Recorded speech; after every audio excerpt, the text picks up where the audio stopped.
What up, though? What up, though? Feeling good, feeling good. Yeah, man, I'm blessed, man. Highly favored, man. You know that.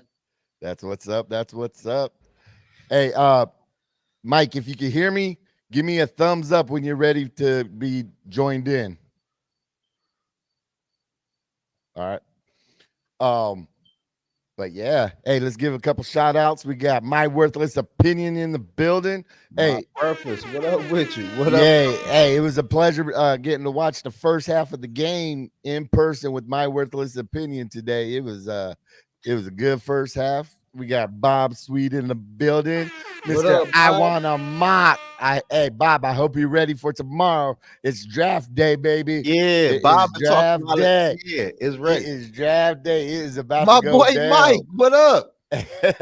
We got Tony Bell in the What up? building. And we got Mike Sports Vibes. Vibes. Thank you for vibing with Sports me. here. Woo woo. What's good? What's up with it? How you Good feeling, feeling. man? Oh man, feeling great, man. God is good. Yeah. Hey, we got Holden in the building. Couple more people popping in. We got Barber 1975 in the building. Hey, man. My Hey, God. Always hey, and forever, Miss Sarah. Sarah in the tell building. Sarah not tonight, man. Tell Sarah not tonight, man. Not tonight, Joe Sarah. said not tonight, Not Sarah. tonight, man. Please, not tonight, man. We got Sodak Kid. What up, Sodak? Skull Mafia, Purple Gang got his hotel room booked. Is gonna turn up on Skull Fest. Yeah, Whoa. it's about to go down on the what is it, the 9th? September 9th. Yeah, there's gonna be everybody in the town. We're gonna turn up. Got to. So you guys watched the game today? I know you did. Yeah, I watched. I ain't gonna lie to you. I watched some of it though. I seen Jared Hall. My boy Jared Hall bought out today. My boy Jared Hall did what he should have did in week 2. He should have started in week 2 of the preseason, man. Yeah, he would have. Yeah, talk that talk, Zo. Like everybody thought they wanted a Trey Lance. Trey Lance is a Jared Hall, man. Trey Lance ain't show us nothing. Why y'all want a Trey Lance here in Minnesota? We got Jared Hall, who had a better college career than Trey Lance. Jared Hall looked good today, though. I ain't gonna lie to you. I liked today. He was mobile. He threw some good passes. He looked like he was in control. Jared Hall looked like a night and day from week 1 of the preseason, man. He looked good, man. And shout out to my boy D Woods. What's the deal with? Hey, D Woods in the building. I like Hey, it. I know. I liked that, man. I know D Woods is ready to get up in here. Hey, what up, Norpheus? Norpheus, what's the deal? I liked it though when I seen the Jared Hall, man. I'm not gonna lie to y'all, man. Hey, and you know what's crazy? Just a week difference from working with the 2s than being put in with the 3s. You could see the difference. Man, I ain't gonna lie to y'all, Yogi. That boy looked as good. Imagine A little going too far, but I'm dead serious. Like he might look floppy. Hey, we got Tony Bell. But look, What's no. up, Tony? Hold on. Gang signs all up in the. What's going on here? Facts there. He looked way better than Trey Lance. And I said that in my other video. Trey Lance ain't shit compared to Jared Hall for real. Yeah. I'm gonna keep it real. That first possession, they went 10 plays for 75 yards and got that touchdown by McBride.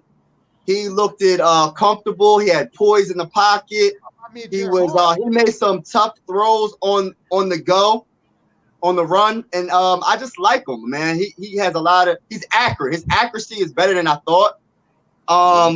Throughout the game, he showed there was some good and some bad, but it was more good than anything. If he was to work with the 2s more, I think that he would be the second string quarterback. That's just my opinion, but he needs to be second string quarterback. We don't want to see no Nick Mullen. Hey, let me ask you a question, Mike. If Kirk Cousins got to go out for family mercy, do you want to see Nick Mullen in the game for real? Nope. I don't want to see none of them. They will put Nick Mullen. Hold on. What you mean, Mike? You don't see nobody? I want to see. I mean, if I had to choose, it's gonna be Jared Hall. But I just want to see. I just wish I could have seen a lot more. I wish they would have played him. I wish they would have played him against the twos. In week 2. The first preseason game. You know what I'm saying? I wish they would have played him with first preseason. Hey, y'all, we got D Woods in the house. You know, What's up, D Woods? my chocolate brother from another mother had to get What up? And what I mean about I don't want to see none of them. I want to just see Kirk Cousins be Captain Kirk, be first cousin, and make it to the Super. So all right, so answer this. So who's better, Kirk Cousins or Jaron Hall? Because you making it seem like Jaron Hall is. No, I mean we didn't see that much. We all know Kirk is better, but okay, Jaron Hall might bring us a better chance. He might bring something. He might bring different flavor to the table that we never. That's true. That's true.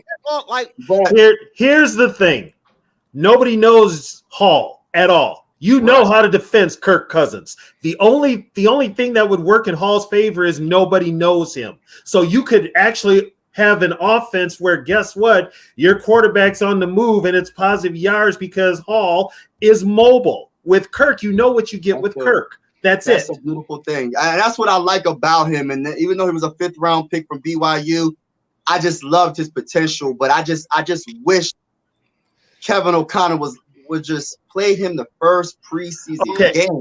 I got a question. I got a question for everybody. We jumped out 14-0, right? Right. Did you? Huh? How did we lose? Our third. Did you? Okay. Here's the thing, though. Offensive line and. Here's the thing, though. Did you notice after we jumped out 14-0, they went back into that playbook from last year where they didn't do nothing? Kevin O'Connell showed up. That's what happened. Thank you. That was Kevin O'Connell. That was O'Connell. It's like they got a lead and didn't do nothing. They didn't keep the foot on the pedal again. And this is preseason. Come on now. Tony, you talking truth because we were talking about the last time we was on there, and I was trying to tell Cass before, like, this team cannot not show up in the second and third quarters, and that's what happened again. They get a league, and it seems like Kevin O'Connell get to the point where he can't call plays. Like we can't do that. You can't do that this year. Not with the schedule we got. You can't do that this year. Hold on. It just looked nice seeing him like pass out of the pocket and scramble. I was like, yo, this is what I want to see from my They had Hall running those play action passes where you roll out. Hall was executing them. Hall looked comfortable. The accuracy surprised me. I said, yo, he got some touch on his throws. I'm like, okay, I want to see more of that. But But here's a problem, lady. Put them behind. If your second string offensive line ain't very good, you're just gonna stick them behind the third string. That ain't gonna be much better. That's your question. That answers your question, though. The reason why we couldn't do nothing because of that offensive line, third string, and our defense. They didn't play nobody. At a certain point, they didn't really play nobody. They took everybody out. I was surprised they had Jay Ward still in there all game because he was making plays all game. That boy bought out. Jay Ward. Yeah, I've been trying to tell y'all about Jay Ward. I've been trying to tell y'all. I like Jay Ward. He gonna be special teams for the most part because a lot of competition. The safety room is just you know what I mean. But I gotta say this though before we go any further. D Wood, I'm happy you on here, bro. What up, Zoe? D What Wood, you got for me, Zoe? But look though, D Wood, what are people talking about now? A TJ Hawkinson trade. Yeah, now people talking about it now. You're right. Okay, you know what? I got info on that from my guy that works for the Vikings. I was saying all along. We might be in some trouble with that. Wait, Tony, you gonna say that Kwesi ain't doing his job? That's what it's about. Kwesi is handcuffed. So what? But I don't get it though. Like D Willis. Like I don't get it though, right? Because it's like I'm at this point though. Like I've been like pro Kwesi, pro KOC or whatever. I understand they're in the second league, they're in the second year, but like low key, Kwesi a sucker because I just feel like this though. Like Rick Spielman, if you look at the Rick Spielman regime, we never had any holdouts. We didn't deal with this shit, right? Here's the players. Here's the thing. Here's the difference between Spielman and Kwesi. Rick Spielman had complete and total control of the football operations. So Rick Spielman was giving out money like it was candy. And plus we had guys that were on like their rookie contracts. Yeah. So whatever money we gave them was like their first big contract, but it was a lot of money. And plus a lot of the money was kicked down the road in like, what is it called? 4 years. Yeah, Yeah, it was 4 kicked years. down the road. So they kicked a ton of money down the road, and they gave a lot of signing bonuses. Yeah. But since Quezzy's got it now, this should have been everybody's cue that it was going to be different, because they said Quezzy's in charge, but they've got a committee that he has to go through for all transactions. He's got somebody that he's got to go to. That's why Ryan Pace didn't take the job. That ain't gonna work. Like it don't work that way. Like I know that, and you know that, but guess what? Like you trade for a guy like T.J. Hawkinson with for the second round pick. You already knew when you traded him that he was gonna be in a contract year, and the situation was gonna come up. So your dumb ass shouldn't have been fucking trying to re-sign him. But here's the thing. Here's the thing. I'm gonna give Vikings some credit here. Here's what I've been told. Hawkinson wants to get paid more money than Kelsey. So what? Ain't no freaking way. No, he's not Kelsey. No. Peep game, right? Y'all gotta understand, like, it ain't Hawkinson who want that money like that. It's the agent. These agents push these numbers up so they can. Okay, and guess what? His agent's going to get him pushed out of Minnesota into another team. Yeah, but as soon as Kelsey, don't say that, Tony. Don't say that.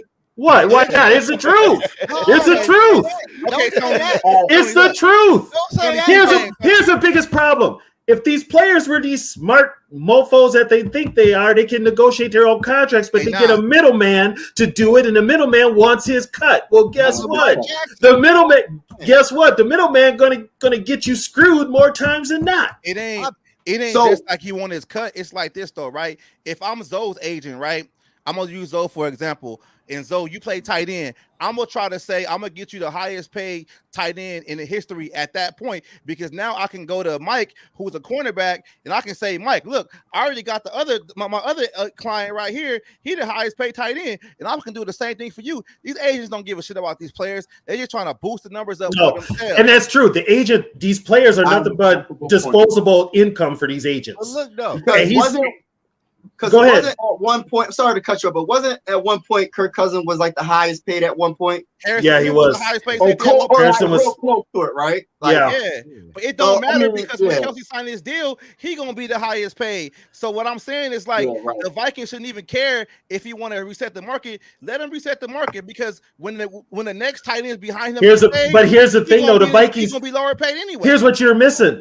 The Vikings can't afford it because guess what? Kirk leaves this year. They still owe him money next year. They owe Danielle Hunter money next year. They owe Dalvin Cook money next year. They still owe people money next year. Hey, Tony. Huh? That's why I said trade Danielle Hunter and trade T.J. Hawkinson. But people on the chat were calling me crazy. People was calling me crazy. So you ain't crazy, bro. You ain't crazy. Well, you know what? As of right now, I say trade TJ, trade JJ, trade KJ, trade CJ. Hey. Okay. This is a J in their name. Hold on. Before we trade anybody, the first person that has to be gone is Kirk Cousins. You can't tell me you're going to trade Justin Jefferson before you trade Kirk Cousins. Me personally, right now, though, Mike, what I'm seeing, I don't believe in this front office anymore. I just don't. Okay, you know what? Here's the thing. I'll be the first one out of here before. Here's the thing. No, here's the thing. This is what you guys are missing. You guys should have never put faith in this front office when the whole Jim Harbaugh thing went down. That's true. You should have never. You should have never. When Harbaugh went down, and then when Ryan Pace went to Chicago instead of Minnesota, that should have told you something right there. Quezzy is a puppet, plain and simple. Yes, man. So don't get mad at Quezzy. Quezzy's only being allowed to do what he can do. Also, they're good PR guys. They spread the positive PR. They give the good pressers. Everything's positive. There's nothing negative. That's them. But on the back, so what are we going to do with TJ? So what we going to do with him? Are we trade on for what's the here's the thing with TJ. TJ's under contract, so TJ got to play. Yeah. But he could be a pain in the ass the whole year. I know. But on the back end, though, look though, like listen, man. I said this shit 3 months ago, man. TJ Hawkinson won a new contract. We can now afford TJ, Christian Darrisaw, and JJ, man. So why would you even trade for TJ in the first place? That was a dumb trade from the get-go. And first of all, never trade the division. I don't care who it is. Yeah, no, it's like he keeps doing it though. What is wrong with him? In the draft, he does it. It's just He is not a football guy. That's everybody. Everybody should have looked. Everybody should have looked at that right away. The Vikings hyped him up to be the smart, analytical guy. Right. The Vikings are going to go in this direction. You need a football guy to run to be. We have no football people running the Vikings. Me. Who's the Bears? So, Who did they get? let's go in there and take over, man. Let's go and kick down some doors and take over, man. I'm with you. Let's go. We ain't away to trouble with that. Trey D. Wood. Nah, they already know about me. They ain't gonna let me in there.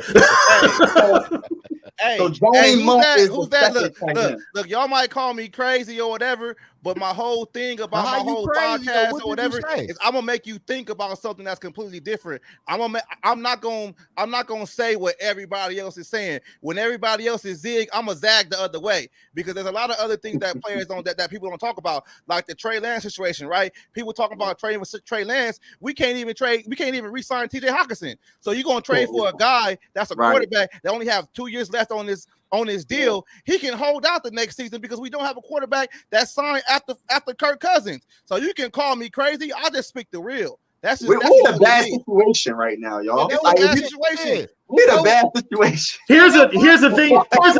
Here's the thing, though. Here's the thing. I said shit. They call me crazy. And D Woods one though, and Mike. You want to trade everybody? I'm agreeing with you. Okay. All right, I'm gonna put it out there. I'm gonna put it out there. Zoe, you are crazy because you won't know no Viking history before 1998. So your ass crazy.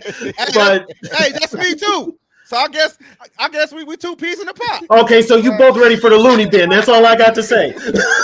Hey, sign me up right now. Get my straight jacket ready. Give me a 2X. I'm ready to go. Okay, all right, we straight. All right, but yeah, if you here's a problem with a lot of the Viking fans and with the Vikings spinning the PR machine. They're putting such a positive on the team that everybody's taking them at their word, which is the problem. I don't take right. Word. That's the biggest problem.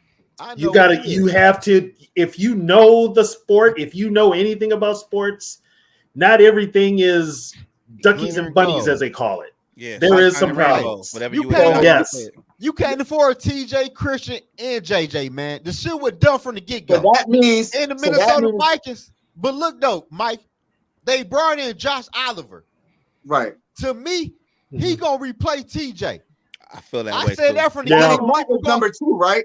Yeah, Johnny Munt's number 2. Yeah. Well, you know what though? Trade change that around because you know what? If Hawkinson holds out, Nick Muse moves up to number 2. I love Nick Muse. I don't know about him being number 2, but he'll be hey, Tony, you know my whole issue with the TJ Hawkinson situation was if we got JJ and we got a dog at number 2 wide receiver, how many targets would TJ really get for us to pay him 17 or 20 million a year? It make no sense. And we don't know who the quarterback is going to be either. We don't. It's a guarantee Kirk Cousins is gone. So celebrate. It ain't no guarantee. It's no guarantee that Kirk Cousins is gone. It's no guarantee. No, it's no guarantee. The thing about the regime, especially right now, stat quo is what sells tickets. That's how they feel. It's everything what D Woods just said. It's everything I also told you when I first got on this. I'm feeling that now. Like real talk though. Zoe, you was right. Tony, you was right. About what though? About what? You my guy. Right now, like I'm looking at the situation so much differently now. Thank you, bro. Like low key, I'm hot because it's just like damn, why we couldn't just fire Zimmer and kept Rick. Like that wasn't going to work anyway. That wasn't going to work. No, that wasn't. Zimmer had already fallen out with management, and Spielman was the one calling all the shots for football. We should have got Ryan Poles. That's his name? Yeah, we should have got him. That's who we should have got. You know why Poles did? You know why Poles left? He didn't want to be handcuffed, man. They wouldn't let him. Poles wanted to blow up the team, and they wouldn't let him do it. But that's what we should have did. That's what I want to do. I want the whole team up. Put it this way: I wanted Poles, and I wanted Harbaugh. I've been one blow the whole. Oh man! Hey, though, Tony, you know why you want those two guys right there? Those two football guys who know football. Thank you. Not some stock market guy coming to football playing money ball. Like, well, and here's the thing: Mark Wilf knows nothing about football. Ziggy Wilf knows nothing about football. The one that told them everything was Rick Spielman. Rick Spielman was shocked he was even fired because he was in Mark's ear about the football part. Now, here's the problem. Your CEO or COO or whatever the hell he is Andrew Miller. Andrew Miller comes from Major League Baseball with the Toronto Blue Jays, and they played Moneyball. Yeah. And how did that work out for him? Not well at all. You've got a bunch of people, and now it's all about their number crunching big time. My boy Harbaugh, and now it's all about ticket sales. Yeah, we in a tough position.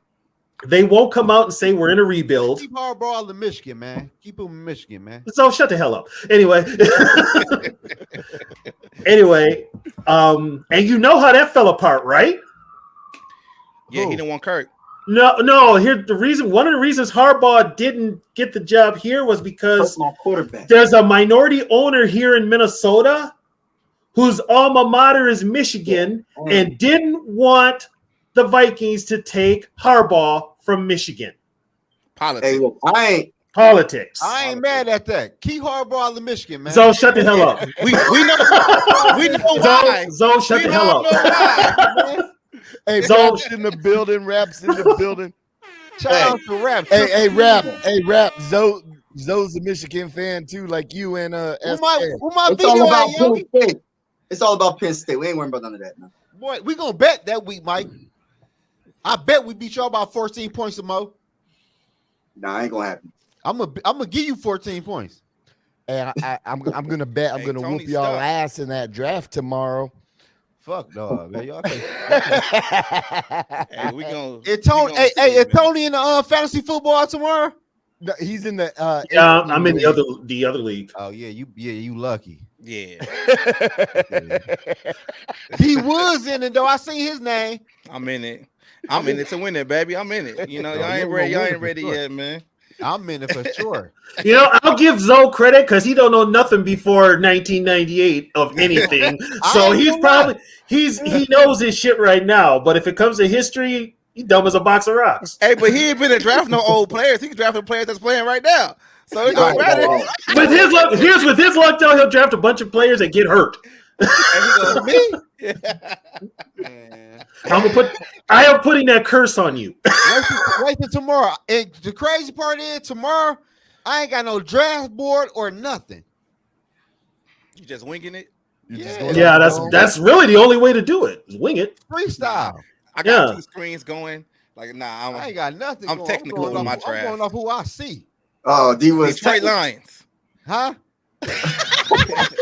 Here you go, that Detroit Lions. I don't know where they get that from, though. And Tony, they crazy with that Detroit Lions shit. I'm gonna run with that, though. D-Wood crazy. I watched D-Wood whole video yesterday. I watched his whole video for 9 minutes. He can't watch a 5-minute video, man. That's crazy.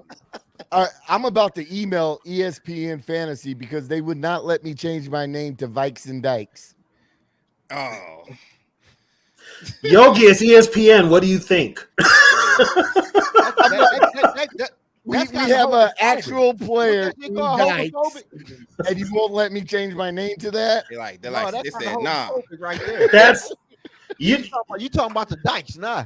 You talking about the LBFGT, whatever they call it. You tripping out. Actual player. They would not let me change my name to it. Hey, Yogi, you might get our whole show canceled talking about the LBGT. I know, man. You can't do that. We're going to go to our YouTube channels. It's going to be like access denied. I'm going to be bad as hell. Hey, they powerful, y'all. I'm like, I ain't say shit. They powerful. I saw them today. Except for last week, he was all, fuck YouTube.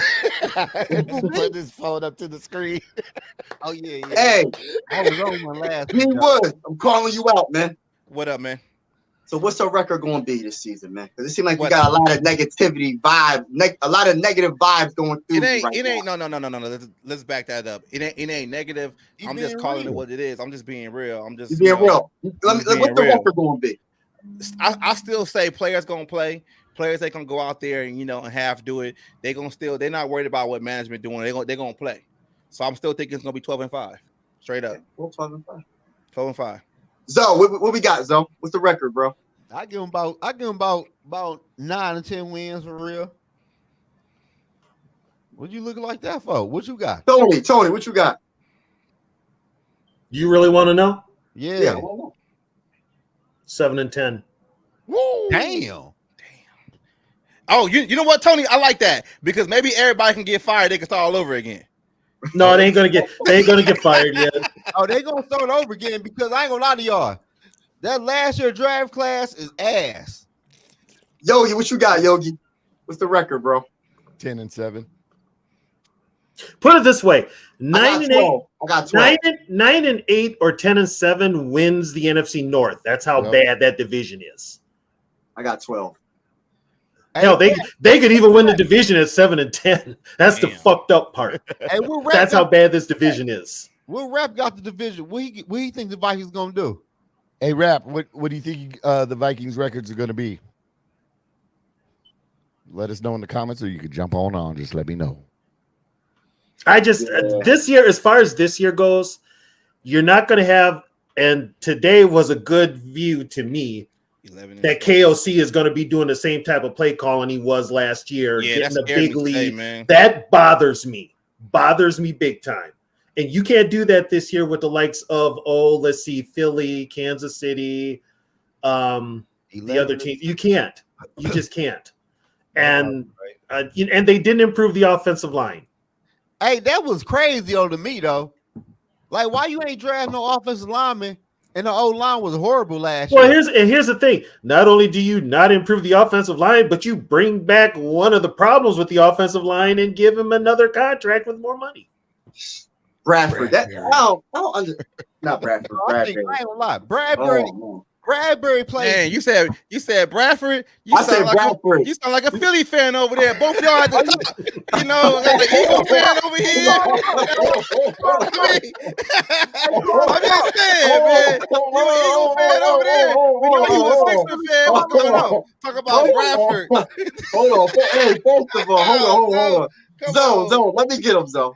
First of all, wasn't Bradford on the Vikings? That's true. Didn't we get rid of a first-round pick for him to play like 6 games to get hurt? I just had to break that down real quick. Spies. I'm just saying. I'm just saying. Who is Spies, though? Like, she had I hate the Eagles.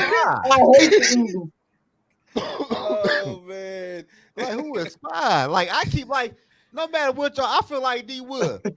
I just keep the shit real, bro. I'm with you. And I said the TJ Hawkins shit ain't make no sense. You called it a couple of weeks ago. Hey, you called it, though. You did call it, though. You called it a couple of weeks ago. Thank you. I'm happy y'all told. That's all I want to hear. Thank you. Yeah. I'm happy for that, man. Yeah. Thank you. Hey, Norpheus brings up a good point. I mean, Oliver does change that offense because of what he says. I mean, so Oliver could be a number 1 tight end. Yeah. Yeah, so what I'm saying. So why the fuck gonna pay TJ $20 million for? So Tony, if let's just say hypothetically speaking, if there was a TJ Hawkinson trade out there, what would you get back and what team? I ain't no Lion fan. She's talking about Mike. Oh God! Hey, Zoe, don't put me into that, man. No, I don't mess with the Lions at all, man. For one good player in the whole history, and that's Barry Sanders. Everybody else, she got you on the though. For Hawkinson? I don't like no damn Eagles. Man, not me. You could probably get a 2 for him. Yeah, maybe. But here's the thing: he's a tight end, and they're a dime a dozen, just like wide receivers. That was already in the contract situation. That was that means the next team would have to sign him. And they would have to sign him. They would have to sign him. Yeah, that's why I came up with the Browns. No, they won't do it because they got too much money tied up in they got Njoku. Yeah. They got Njoku. Yeah, and they don't use tight ends all like that though. So I think we need to trade TJ for a guard, for the best guard we can get. Where you gonna get it from though? You're not gonna. I don't know. I just think that's the only option we really have. No team is gonna give up a good interior lineman for a whiny tight end. Nope. That's why I said train for a draft pick. Take his ass to the Carolina Panthers, the Houston Texans, or Jacksonville Jaguars. Okay, now that you bring up Carolina, Yeah, I'd actually look at Yogi's guy if I'm going to package a trade with Carolina. Oh, Matt Corral, baby. Man, fuck no. Nah, man. I just want our quarterback draft. Man, So basically, my conclusion, though, Tony, is basically like okay. You do know with the draft is a hit and miss. You know that, right? Right. Yeah. And more motherfuckers miss than hit. Hey, listen though. Exactly. Like Rap said, how do we'll never know until we take the chance. Hey, we gotta take the chance. I got one, y'all. How about you trade TJ Hawkinson in a third for Zoe-N Howard over there in Miami? You get a Flores guy to come back, and that would make Flores happy. That would make Flores happy. That's what you do. Even though Zoe-N Howard's a little bit older, all that guaranteed money that's over there is going to stay with Miami. And now you got a true number one and a number two, cornerback, on your team. I love it. I like that. I love it. I was trying to trade Cook for Xavier Howard. Hey, I did too. I think Rap had one of my videos. I did a little thing on Twitter or whatever, and I had posted it. I traded Cook right after this season for Zoe-N Howard, like straight up. But here's the thing, though. This team needs right now offensive line help. So if you package Hawkinson, I mean, I haven't looked at everybody's offensive lines, so I don't know who's worth getting there. I gotta look. I gotta see. Yeah, but good guards. Teams ain't giving them up. I looked on the trade market. Ain't nobody on. They're not. Teams are not giving up interior linemen. Did Dalton Reisner sign with anybody, or is he still out there? Why are we still out there about him, dude? Nah, because I'm just wondering because what's up with it? He's not that good. No, he gotta be injured. He's better than what we got. Look though, Mike. Think about who's looking at him? The Bears are looking at him. The Bears are looking at him. Why does the team get him and he's going to start? Watch. He's going to start for. You know why he's not here with the contract? Money, and he wasn't guaranteed a starting gig. We got Ed Ingram and Ezra Cleveland as our guys. That's all I got to say. And you said that he's trash. What are they? If he's trash, then what are they? This is how I think about Reisner, right? When the free agency started, everybody had a little money to spend money, right? Nobody wanted him. Nobody brought him in. Nothing like that. He's also coming off injury. Exactly, right? So I'm just saying now that at the end of the free agency right now, like I just feel that as Viking fans, we got to stop being so enamored with throwing names out there just because they're available. Like last year, it was JC Trader. Yep. Everybody was talking about JC Trader, and this dude is still ain't on nobody's team. 2 years later. First of all, I never said JC Trader because he was old anyway. No, I'm not saying you, Tony, but I'm just saying like I know what you're talking about. The Viking, the fan base was like that. Fan base, and I just be looking at it different. Like if Reisner was actually that good, then why is he available now? Because he got hurt and he doesn't fit the scheme that Sean Payton's running in Denver. Bottom line, that's it. So what about? And he's also they let him go before he was supposed to get a new contract. Right. I'm just saying, I don't know. It's money. 1 year rental. 1 year rental. I think if Reisner does sign anywhere, he gonna sign in Dallas. Dallas just gave Zach Martin that big contract. He ain't signing in Dallas. He gonna sign somewhere like that. The reason probably why the Bears. The Bears. 1 year rental. To be fair, I was on that Treader train because Treader is better than Bradbury.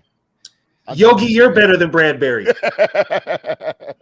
I'm serious. You're better than Bradbury. I'm going Zoe better than Bradbury. Yeah, that's all I'm saying, though, guys. It's just like our fan base. Sometimes we get so enamored with like certain names, and we create this narrative, and we just run with it, and like nobody does the research. Okay, I'm gonna explain this fan base. Please do, because you can go back. I only know 98.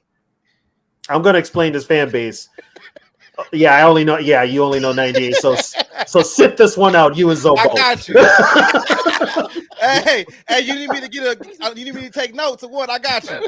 Yeah, classes in session. Take notes. We. With this fan base, especially up here in Minneapolis, especially now, whatever's coming out of TCO, whatever the Vikings are feeding them, they're eating it like it's candy. So anytime that very few people take the time to do the research, look at the players, know the game of football outside of getting on Facebook and talking trash, to know how good these players really are. Anybody that knows the game knows damn well Dalton Risner is better than Ed Ingram and Ezra Cleveland combined. And that's all I got to say. That's all I'm saying. That's all it is. It's just, but when you've got a fan base that, and up here, the Vikings and the Gophers can do no wrong. Man, the Gophers ain't shit. When Ed Ingram gives up 2 sacks against the Bucks week 1, and Ezra Cleveland gives up another couple of sacks, and Kirk Cousins is on his ass all game. I hope I had that same energy. I'm going to tell you, let's go get Dalton Risner. I'm going to tell you something right now. Vita Vea is going to have a Hall of Fame game on the 10th against Bradbury. That's all I got to say. And then we go against the Eagles Thursday night after that. So it's like there's a very real possibility this team could start 1-4. Yeah. Very real. It's very real. Okay, and I want to tell you something now too. Don't think that the Chargers are an instant win. Right. Yeah, Herbert is no joke. Eckler out of the backfield is no joke. And that defense with Khalil Mack and the other Bosa. Right. Yeah. And then Bradbury, he gets pushed back all the time. So it's like I ain't worried about the Chargers. Hey, though. The one you ain't worried about is the one you worry about the most. Hey, quick thing on That's Bosa, right? What's going on with Bosa, the other Bosa, the younger brother over there, with the Niners? He ain't signed yet. He still ain't in camp. He's still playing around. Who, Nick? Yep. Yeah. Is that Nick? Yeah. Hey, he needs to hurry up and get paid because we need JJ to get extended because that's what JJ waiting on. That's my opinion. No, he's not waiting on Bosa. Bosa's a defensive lineman. It's a different pay scale. No, because Bosa wants to get paid as the highest non-quarterback, right? Bosa he wants to get paid at that. So JJ's team is waiting because they can up that shit.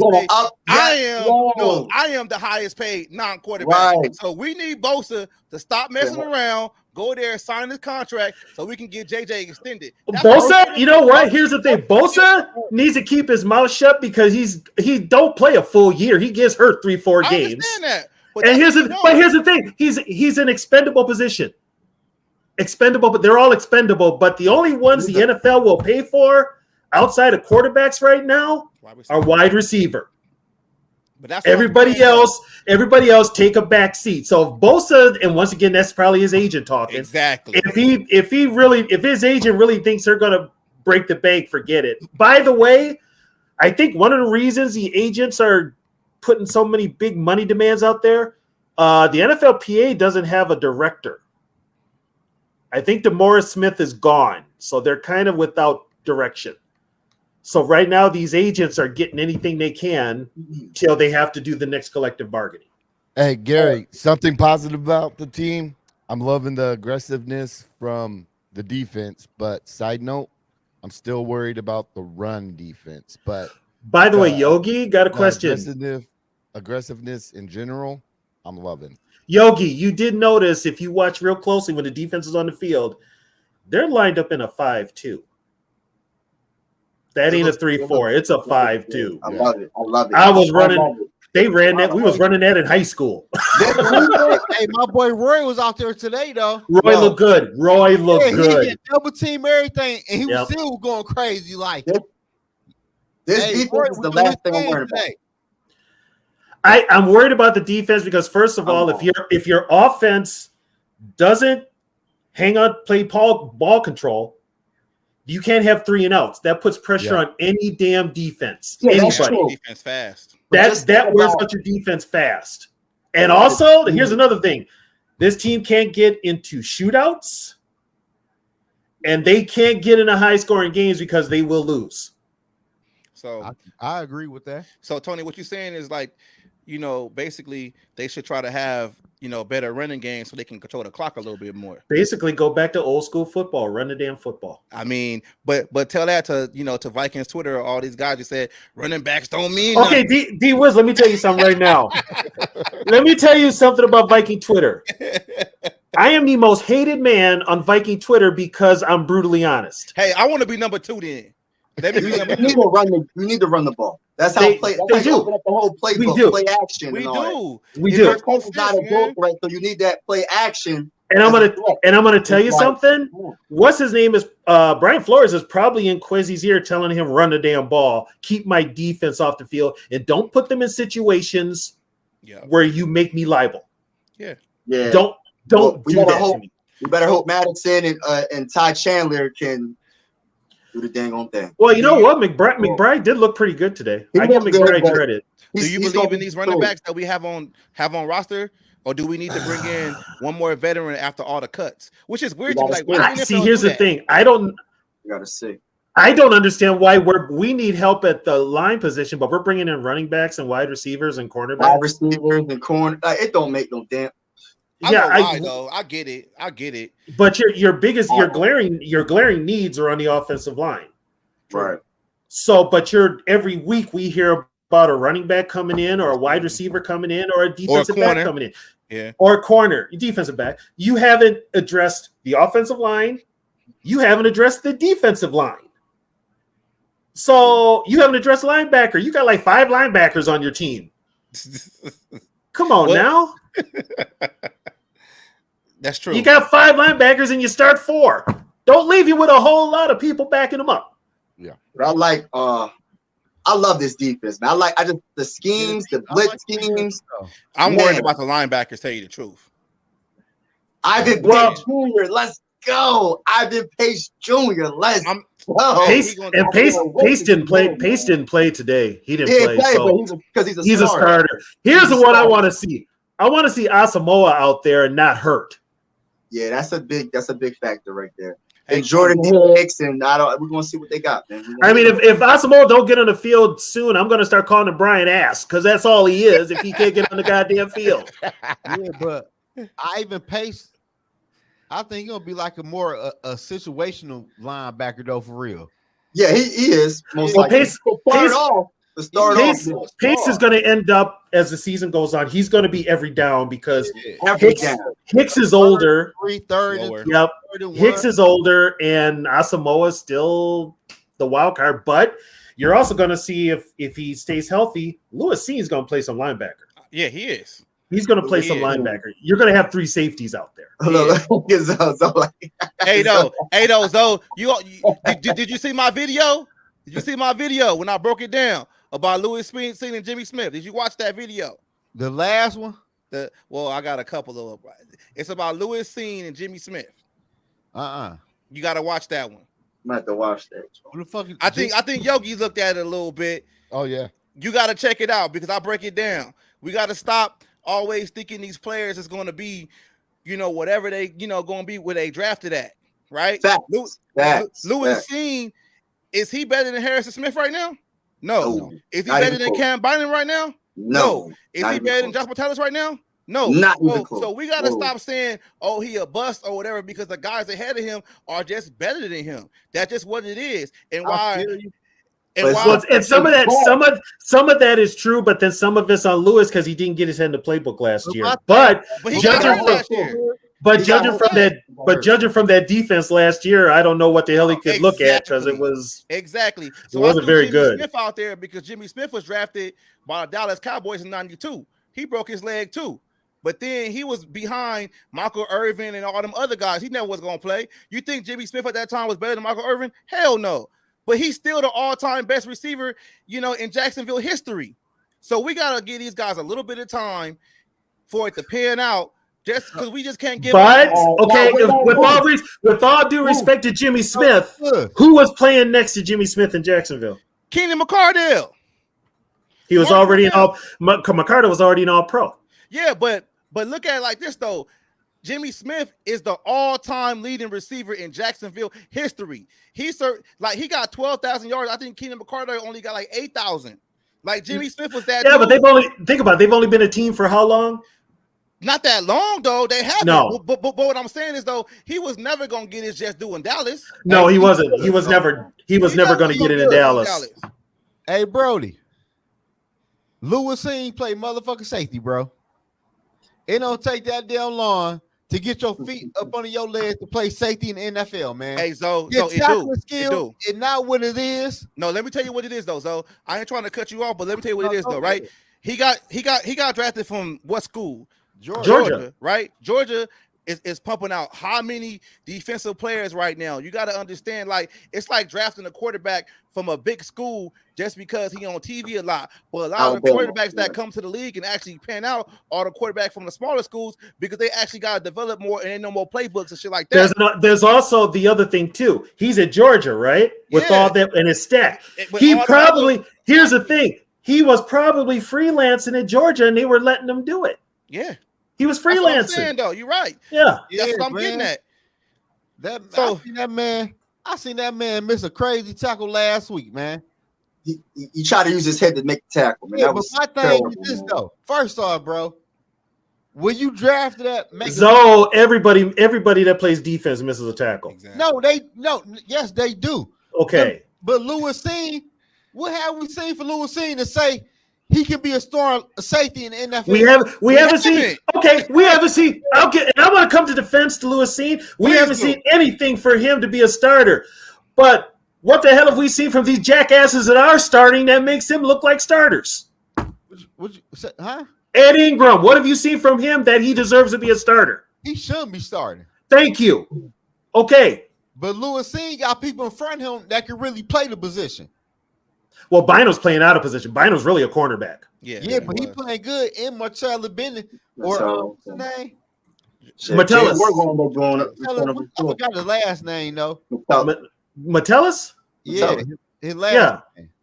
Josh Metellus. Josh Metellus. Oh, damn, I'm tripping. That's his last name. Yeah. I'm like, what? His last name is Metellus. What the hell? Johnson. Yeah, I'm tripping. Damn. What the hell is Metellus Johnson doing? But my whole thing is this, though, man. Zoe-N is a first-round pick. Zoe-N should be out there dogging those second and third string players on the football field. Bro. That's true, but here's the thing. Here's the thing, though. Thank you. Is he really a first-round pick? Because guess what? Minnesota picked him the last pick in the first round because guess what? Their guy was at one who they wanted, and management said, no, trade down, get a cheaper guy. So they got seen. If they really wanted a safety, they could have had Kyle Hamilton. Yeah. And the thing about Kyle Hamilton too, though, you got to understand it too. Like, even though he probably would have came in here and immediately started, now you run into a situation like, what you gonna do with Harrison Smith? What you would have got? Harrison's gonna retire. I love him. He's gonna retire. Yeah, said let him go. He old as hell, man. Yeah, Harrison's gonna retire. Don't disrespect my guy. Okay, first of all, you guys, Harrison Smith is 33. I understand. Going to be 34. God, man. It doesn't matter. Find a new one. He's going to retire. Yeah, my guys were the purple people eaters. Come on now. I had to move on 30, 40 years ago. If I can move on from the greatest front four the Vikings ever had, you can move on from Harrison Smith. Hey, it's just, to me, he one of the last ones, him and Daniil, one of the last ones left from that Zimmer regime that I just was like, man, these dudes is monsters. So I'm probably emotionally attached to them, to Hunter and I could tell. Let his ass go, man. All right, now answer this question, y'all. Zoe-N, right? Who would you put Jay Ward above him right now? I would. He showed more. Healthy. Yeah, he showed more. Okay. No, if Zoe-N was healthy, because he did play the first preseason game in the second. From what you have seen so far, who would you pick? Jay Ward. Jay Ward. Seen? Okay. No, if I'm gonna put Scene. If I'm gonna put Scene on the field, here's what I'm gonna do. Put him in the box. I'm listing Scene as a linebacker. Okay. I'm moving him to linebacker. Yeah. That's probably what they should do. I'll tell y'all Hey, Tony, they ain't smart enough though, Tony. Hey, They Tony. ain't Well, thinking Brian like that, Flores. Tony. is- Well, Brian Flores does have him playing that linebacker Yeah. position. Hey, He Tony. does. Brian Flores is that guy. That boy on that. That's gonna safety- be our next coach. Watch. Hey, look. He gonna mess around, be the coach. I'm telling y'all. I'm Yeah. telling y'all, he gonna be the next coach, man. He gonna hang around here, and KOC gonna get fired for that Man, offense. I You know, tell y'all disappearing in the second. No, third you quarter. know what's gonna happen? One of them California jobs is gonna open up. And KOC gonna bounce. He's either gonna bounce or Flores is gonna. I tell y'all what though. The That shit I seen- look for the shit I seen Chargers job to today open up. Today, Lewis. Yeah, 'cause he Seen should have been fired Lewis last Seen year when after he got that. sack today. Huh? Lewis So what? Seen, Lewis Seen when he got that sack today. How Jay Ward got that sack straight fumble. Yeah, he would. Lewis Seen would have fucked that. I don't know, man. Yo, No, if it's Wait, what? Lewis, if you're sending a player just straight to his target, anybody's gonna get that play. You think They'd that? have to be. They would have to be like either the water boy's really retarded cousin or somebody that can't play football to not get it. Scene probably would have got. Scene wouldn't probably have got the fumble. maybe the fumble, but he would have got the play. I don't know. I don't know, man. It sucks. I don't want to say Cena is a Hey, bust. man, He's it's not a okay, bust. man. It's okay, man. Lewis Seen about to be a bust. It's okay, bro. He ain't a bust. I'm not. Yeah. Here's the thing, though, Zoe. Don't get it. Okay, Zoe, don't get it twisted. I'm not defending the man. It's okay. I'm just telling you some football stuff that Yeah. he's in his second year. Okay. Hey, what was Yeah, that guy? that's Shaq. I think his name. I had a video about the whole situation with Lewis Seen going to linebacker. Like that actually works. There's been guys had did it before. I think Shaq Barrett did it over there in the Buccaneers. Shaq for a while. Barrett was a defensive end. They moved him to linebacker. Yeah, I mean, you can do it, But but I just Shaq was bigger than Lewis Seen, wasn't he? Lewis Seen is pretty big though. Scene is actually like 6'2", 6'3". Yeah. He's just skinny. He's got skinny legs. What He's about bigger his- than Pace? What about his weight though? He can play. Here's this is the thing, though. This is what people aren't realizing. Like in today's football, in college, you always had a tweener. What's his name? You have a tweener and a rover. Brian Urlacher was a rover, but they made him a middle linebacker. Hey. But Scene is actually he's a rover, so he can play safety or linebacker. He can play in the box or in pass coverage. I would prefer to see him near the box. I think he plays better up at the line of scrimmage. What about Maybe Booth? that somewhere on defense? Booth can't stay healthy enough to even get on the field. Man, fuck That's his Booth. problem. Man, It's Booth a need to wrap. get cut. It's- Booth, I would probably. I'll probably cut. Shit. I wouldn't. No, I'm not going to waste this. Me neither. I'm going to spend a second round draft choice. Now I'm going to get something out of him. I'm too. determined. I'm determined. If Oh, I Get a Only thing seventh round only pick. thing gonna get out Andrew Booth a touchdown thrown on your ass.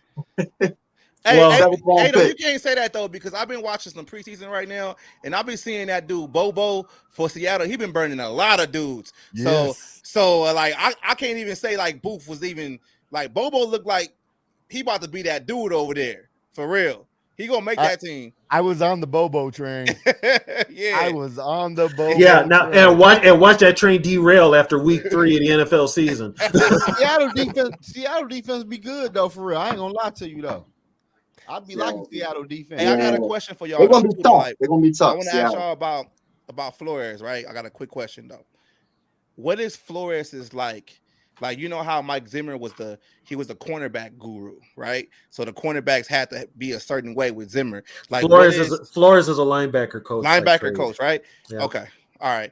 Because I'm not too sure on these linebackers, man. I'm just being real. And that's not Flores's fault. That's why I still want Patrick Queen.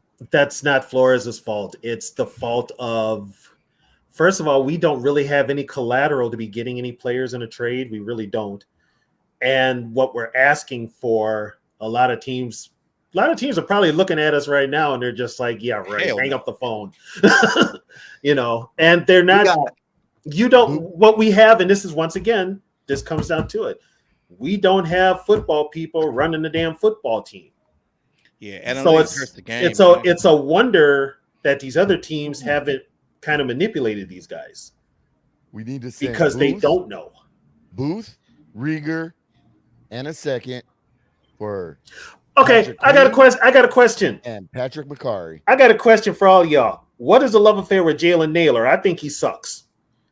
I ain't seen him. This is what it is. Exactly, Zoe. Exactly. The man ain't been on the field. When did he play? This is what it is, though, right? But everybody loves him. Whenever you got a guy that was drafted in the first round, people are always going to take a second look at him because they're going to always say like, "Oh, he was a first round talent." Look at fucking Laquan Treadwell. He's still in the league. Yeah, Laquan is still in the league. He was drafted in the first round. Yeah, like teams think that, oh, maybe this team wasn't, doing it right, so maybe I can have a chance to excel. But here's the thing though. He's been in the league 7 years? Who, Rager? No, Treadwell. Naylor. Yeah, I thought you were talking about Naylor, not Rager. I said Rager. Here's my thing with Naylor. I said Rager. I said, what's the love affair? What's the love affair with Naylor? Because he can't stay on the field. He gets hurt all the time. That's Zoe's boy. Okay. Huh? That's your boy. Who? Rager? Naylor. Oh yeah, I like the Naylor. He ain't doing shit though. Fuck him. I ain't seen him playing yet. I ain't play none of Jalen Rager. Going to Jalen Rager. He's a first round pick that got picked above before the great Justin Jefferson. And he's playing against third stringers in the last preseason game. That should tell you everything you need to know. It sucks because I think he actually played good the first preseason game, but I don't know, man. Jalen Rager needs to get traded. Rager is the first round pick. I don't think he's a first round pick that playing. No, she said 6th round pick. No, Jalen Rager was a first. Naylor was a 6th round pick. Right, Naylor, but they both named Jalen. That's why. Yeah. Hold on. What the? Yeah, y'all fucked me up with the name. We talking about Naylor. Who? Who we talking about? I was talking about Rager. I was talking about Naylor. I'm back. Oh, okay. Who are you talking about? I was talking about Rager. All right. Okay, y'all gonna drive me to drink. That's all I got to say. Because hey, speaking of drinking, I gotta go take a bathroom break because I'm like 8 beers in. I'll be right back. I'm like, who the fuck was he talking about? Jalen Naylor was a 6th round pick. Right. Rager was a 1st round pick. Exactly. Oh and you were talking about first round pick. I was talking about Jalen Rager, the one from Philadelphia. Yeah, that's what I was talking about. Yeah. But here's the thing now that if they keep Rager, okay. if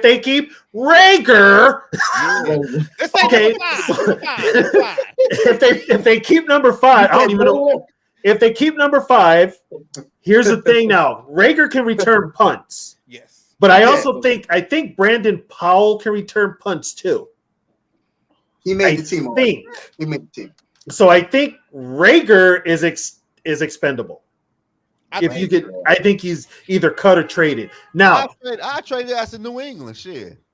And New England might take him. They might. New England might take him. Now with I don't even know what number Naylor is. What was he? 83? I mean, we don't know because he don't play. He don't never play. I don't know.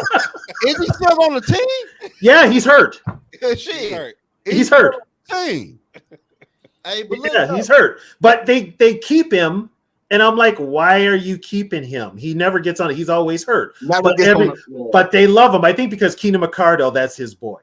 They hype him up like he's like really good for some reason. I don't know why. I'm like, oh, Jalen Naylor made a tough catch in practice. I'm like, I don't care about that. Yeah, I don't care shit about practice. Right, like Allen Iverson, practice. We talking about practice, not the game. You love Philly. You love Philly. Hey, I was gonna say it too. The true colors coming out, man. Yeah, man. Talking about AI. We talking about practice. We had to throw Philly in there. I feel you though, Mike. Man, I can't with y'all, man. If it wasn't I'd trade KJ ass to New England. I'd try to get a 2nd round draft pick for his ass. Yeah, but then you don't have a dependable 3. I like that one receiver we had today. What's his name? Who? Dorson Thompson, or what's his name? You know how long that brother been with the team? He been on friggin' practice squad since he became 18, I guess. He's been on practice squad forever. Yeah, he's been on practice. Yeah, he's been on.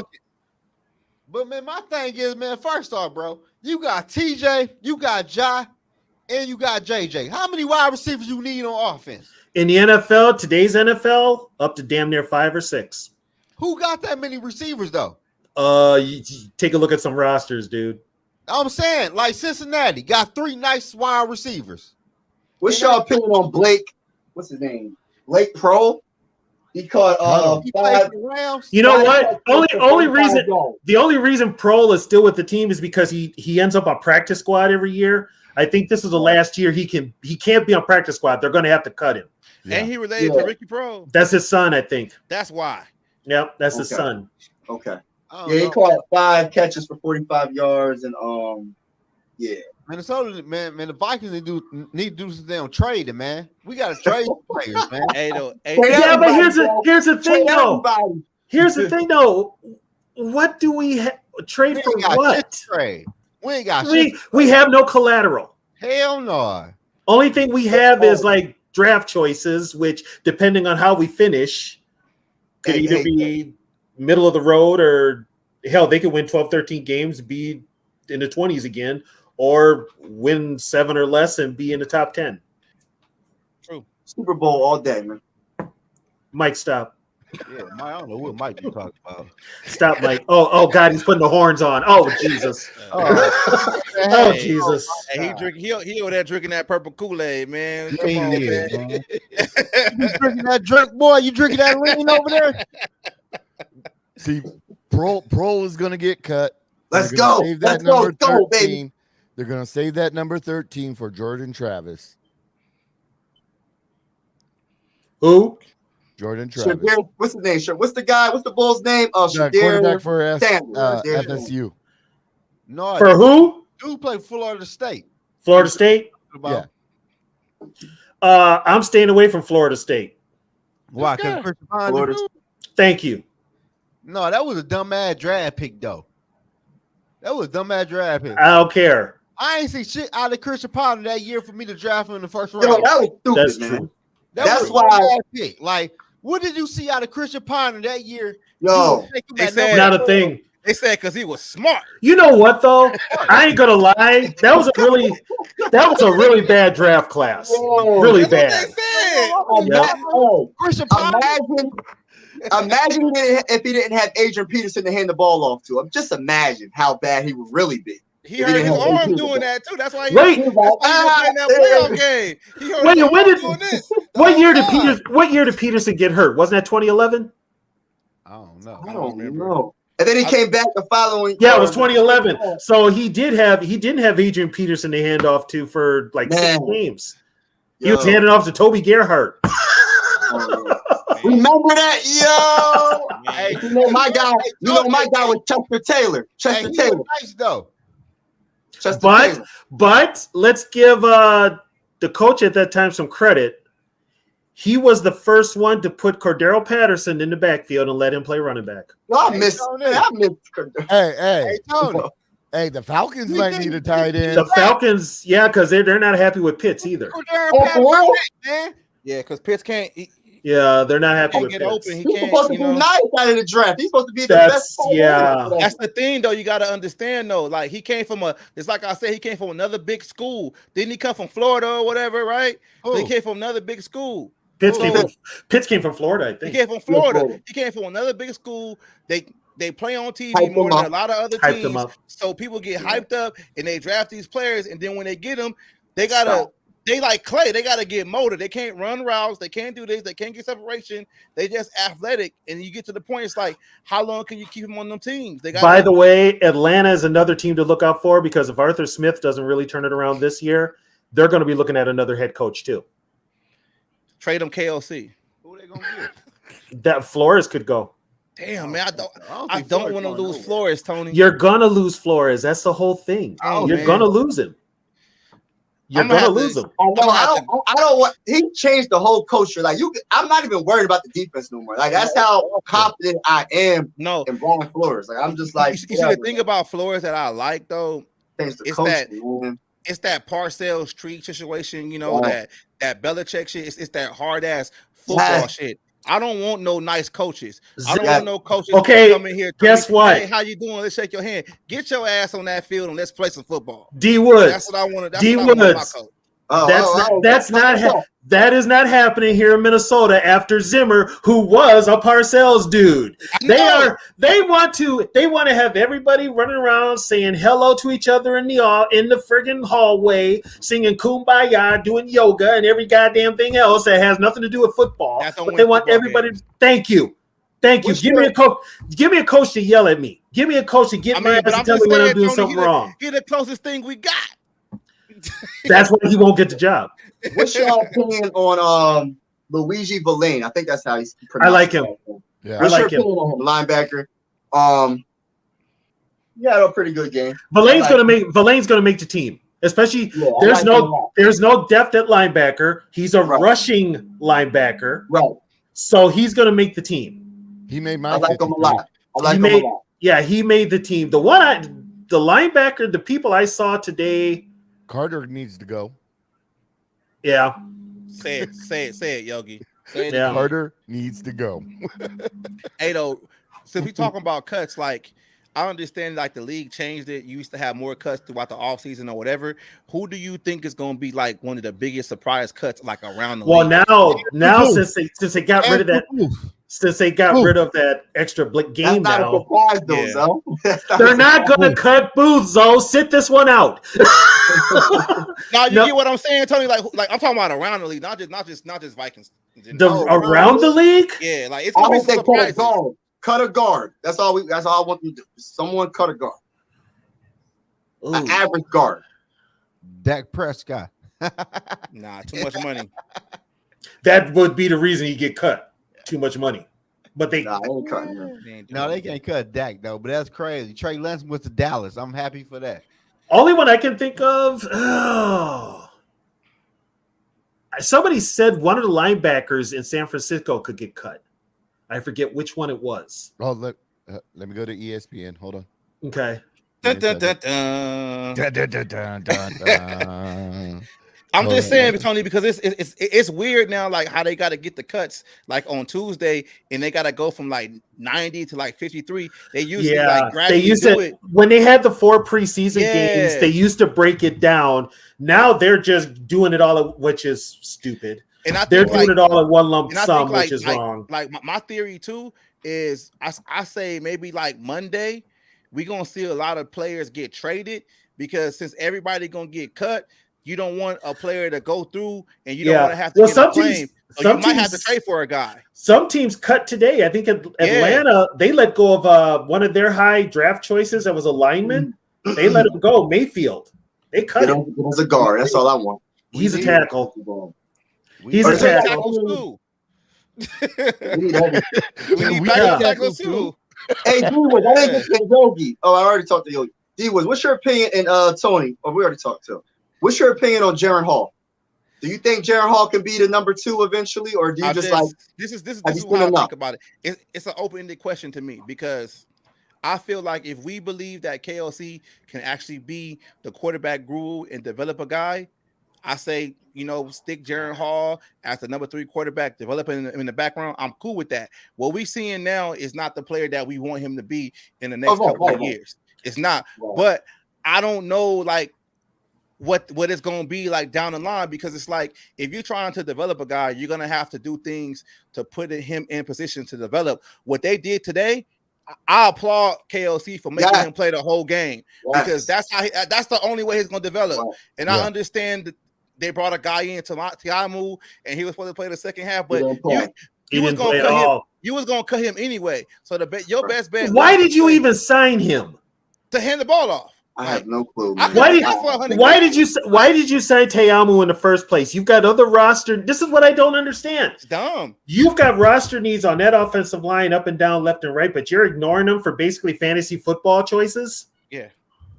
Come on now. Yeah. So what I'm saying is, it's like, if KLC. Speaking of which, I am going to kick your guys' asses in fantasy football. If KLC can develop Jaren Hall, I see promise.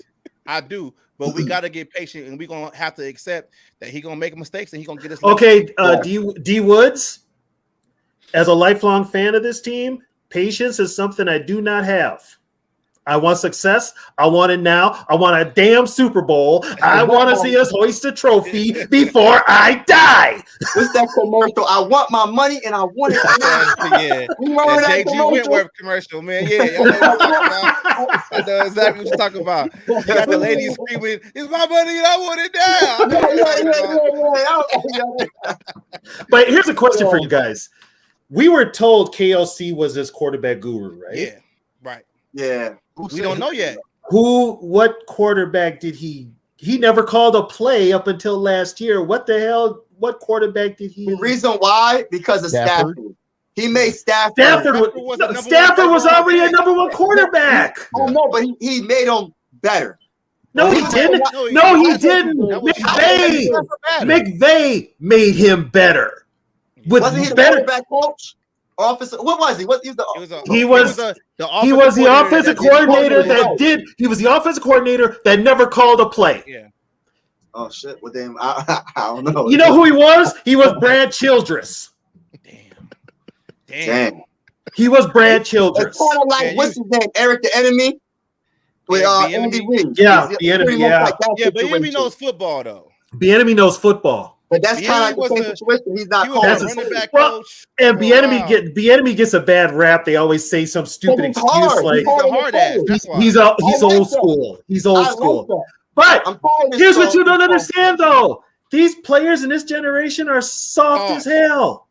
They're soft. I want to win a Super Bowl. Tony, I want to tell y'all something real quick. Speaking of soft players right now, right? So I took my nephews to the Alexander Madison, camp or whatever, right? Me and my homeboy, we took our kids over there. I got my nephews and shit right there, right? So we sitting there looking like we play football coming up. Me and my homeboy, man, you got these kids showing up like in like pajamas, Crocs. Like, is you out here ready to work out or you trying to go to sleep?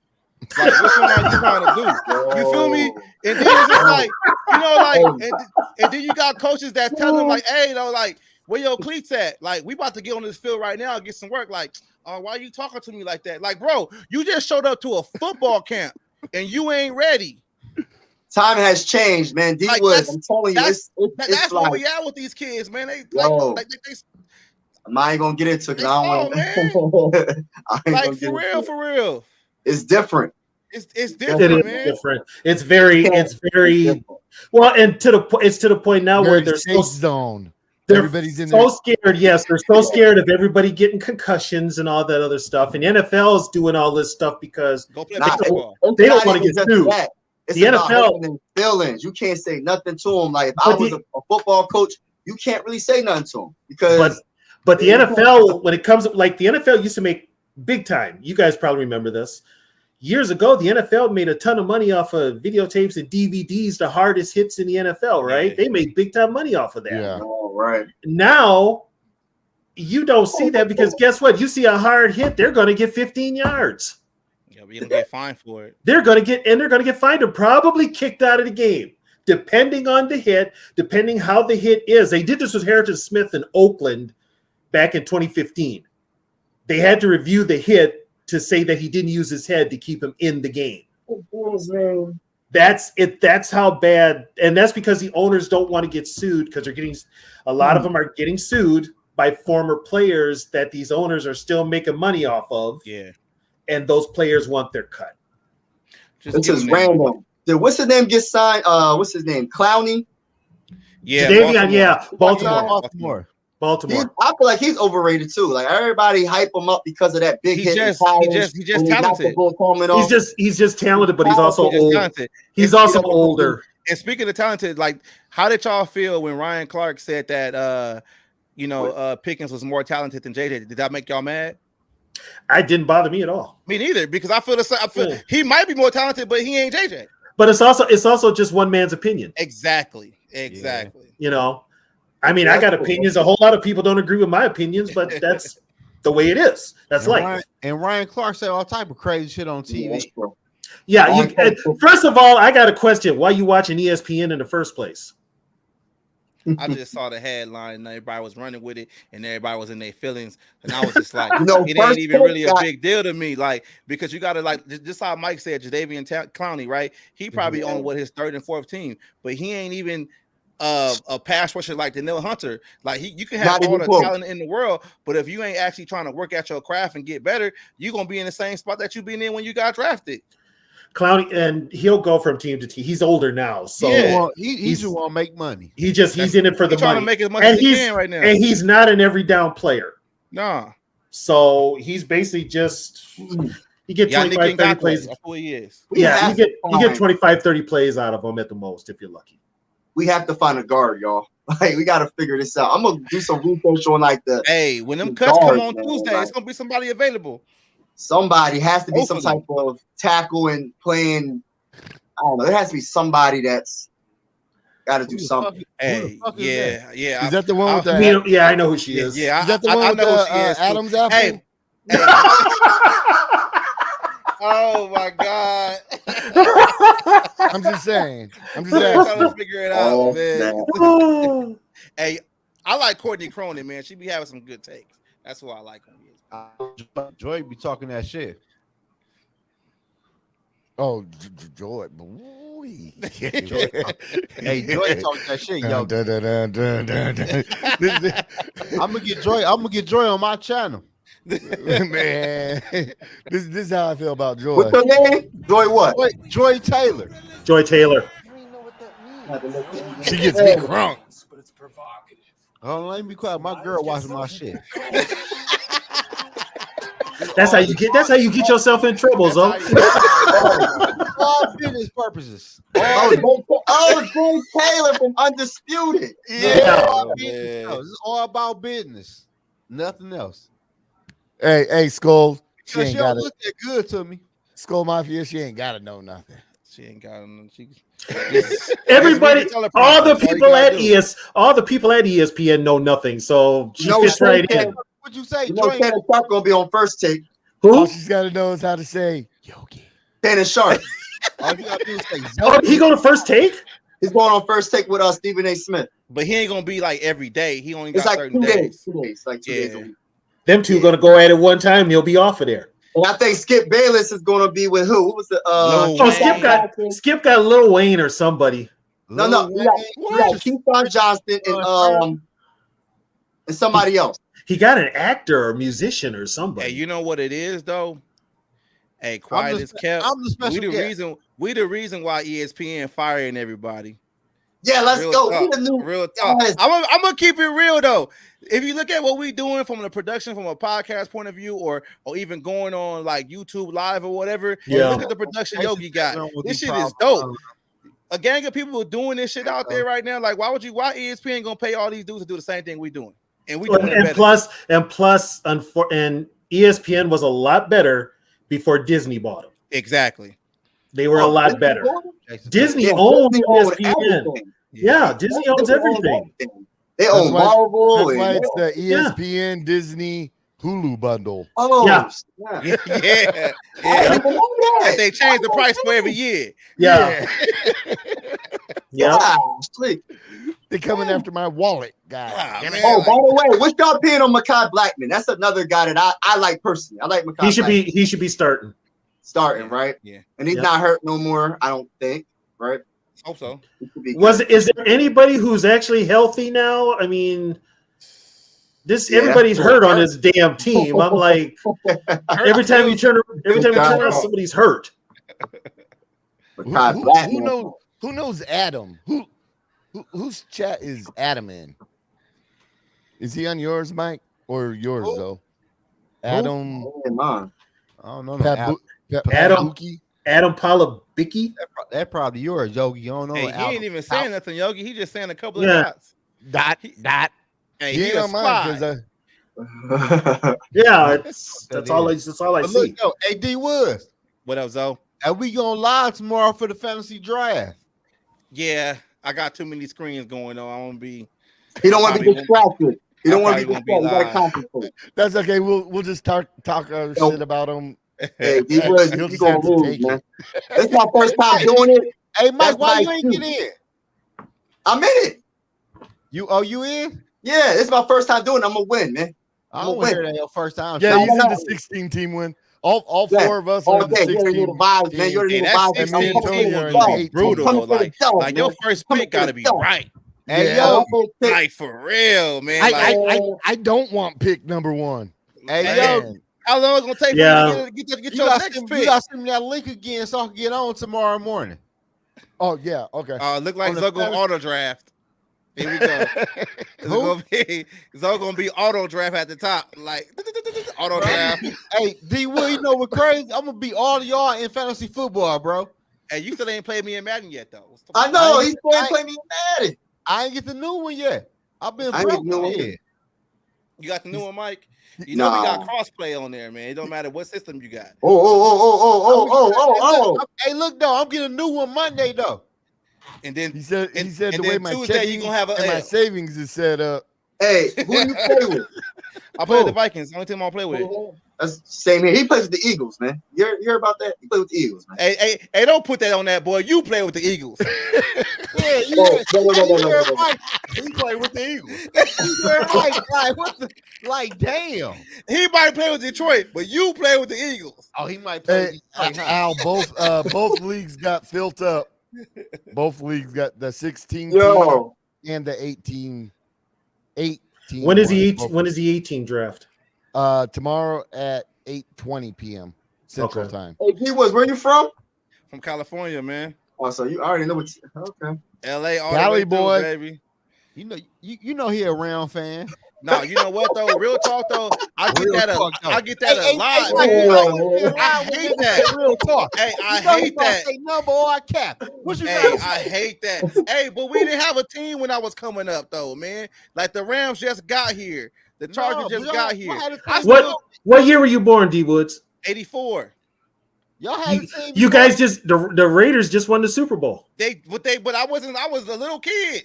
Yeah, Like, they my left. dad's a Raider fan. Now he was And my a little dad tried to kid. make me a Raider fan, so I got pictures when I was a little kid, Raider hat and stuff like that. But I all wasn't trying about- to be a part of What these little franchises. What else you or got whatever. of the Raiders? So I just changed my mind. Like I wasn't doing it. It looks like he has a New York fitted on. You got So a New York is he a New York Giant? Hey, Yogi, I mean, he got a Yogi, New you York better tell him to fitted on, stop because you know I ain't gonna stop. You better tell him. Brooklyn for real?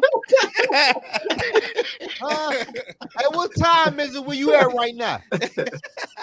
What time zone right now? Don't It's look 8 at your o'clock watch. where I'm at right now. I'm in Pacific time What zone. time zone is it? It's Pacific time zone. What All right. time is it right It now? I is. want to know the time zone. Shit. Tell me Y'all the time. trying to get on me. Nah, man. Y'all can't do it. Don't get me started. Kirk Cousins is my quarterback. Can we mute Mike now? Yeah. Mute that motherfucker, Hey, Yogi, no. man. Hey, what's up with that though? Like, why you gotta be free though? That's my No, quarterback. just Yogi, just hit the mute button. And that's Do it your by quarterback. mistake. No, okay. First of all, I'm gonna tell y'all ass something. Kirk Cousins will never be my quarterback. Kirk Cousins will never. He's quarterback. He's quarterback of my football team. He is not my quarterback. There's a difference. He's quarterbacking my football team.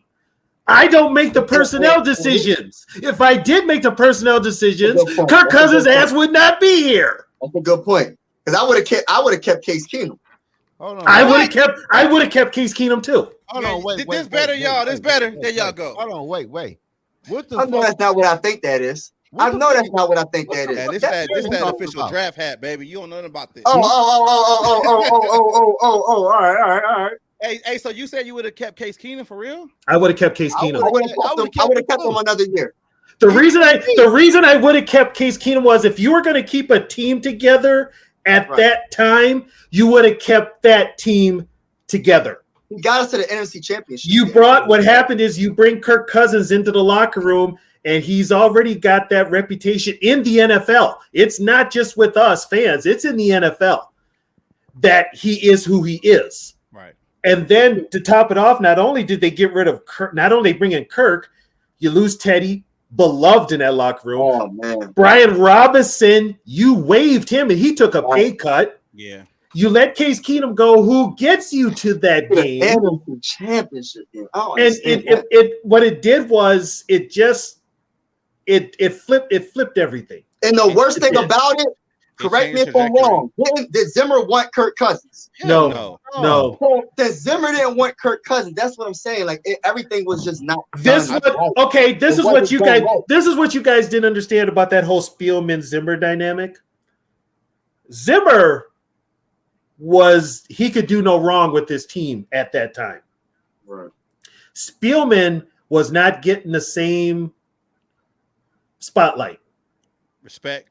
He wasn't getting. He got kind of the respect, but he wasn't getting the spotlight. Spielman wanted the spotlight. So, and then GMs are the first ones to make stupid comments, and he basically said we're a quarterback away from a Super Bowl. But okay, what did Case Keenum do? So Case Keenum didn't mean nothing. But here's the thing, no, Zimmer didn't like Case Keenum either. No, he said he had a horseshoe around his neck all year. Did he draft Adrian Peterson? Who? No, Adrian Peterson was Brad Childress did. Brad Childress did. Brad Childress. Oh wow. He drafted the wrong guy. Brad Childress did. But Spielman got him up here thinking that he was going to take that spotlight off of Zimmer. Remember, Zimmer was the first one to say, if this don't work out, we're all out of a job. Yep.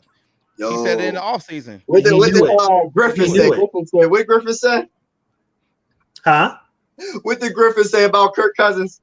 Ass. He's ass. Griffin said he's straight up ass.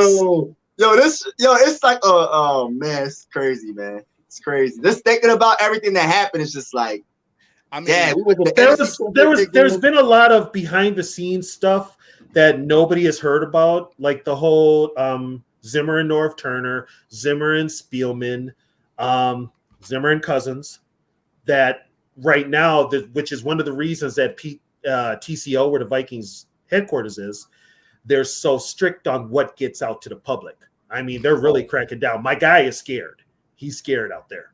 They've already I shouldn't be saying this, but they've already let people go this week for leaking the TJ Hawkinson story. What happened was a local reporter got hold of it and ran with it and put it out there that he was faking the ear injury in the back.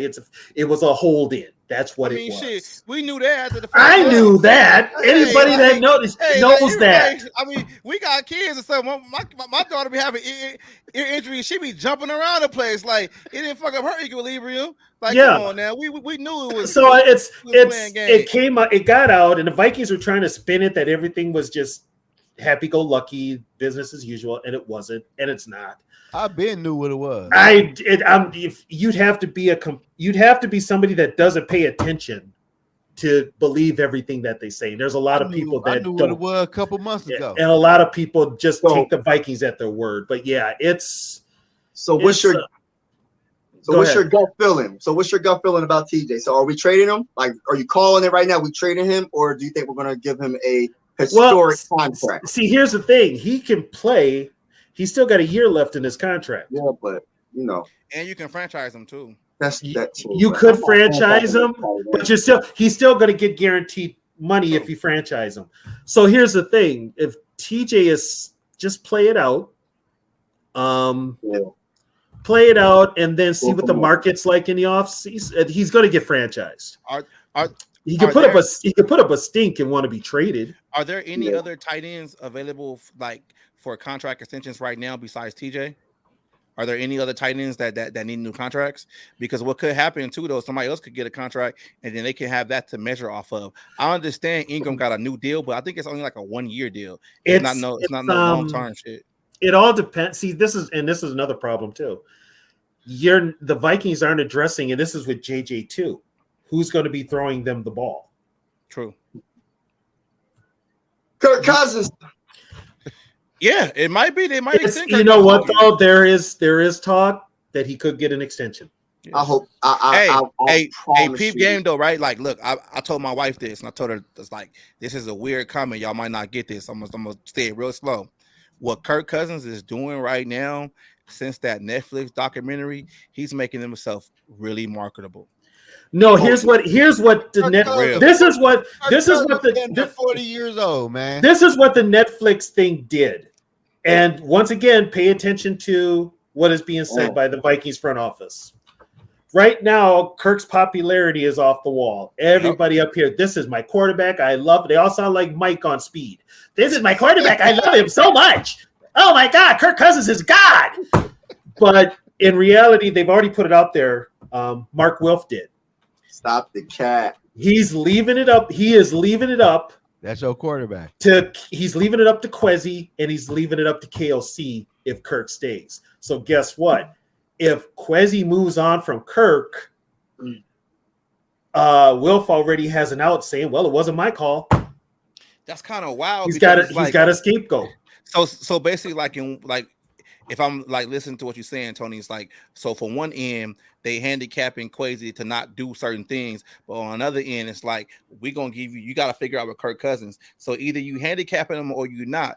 Like, which one is it? Like, you can't live in two worlds. You can't do that. You know what though? When it comes to PR, and you have a fan base that does not question it, yes, you can. Yeah. If nobody questions it, you can. We calling it right now, though. Yeah, but we ain't on TV and stuff and on the radio and stuff saying it. If put it this way, I couldn't get on the radio. My ass would have been kicked off of radio like after like 2 shows. They just said, "Nah, he's too divisive." They got Stephen A. up there, getting a heart attack. Stephen A. You know what? Stephen A. is a ratings draw for ESPN. He's also a company guy. Yeah, he's a company guy. He said he will come after you, but he's got his limits, and he knows what buttons to push. Like with Michael Irvin, and with Swagoo, he pushes their buttons. That's just fuck with the Cowboys. He be having Michael Irvin up there sweating. I'll be like, man, get that boy some water.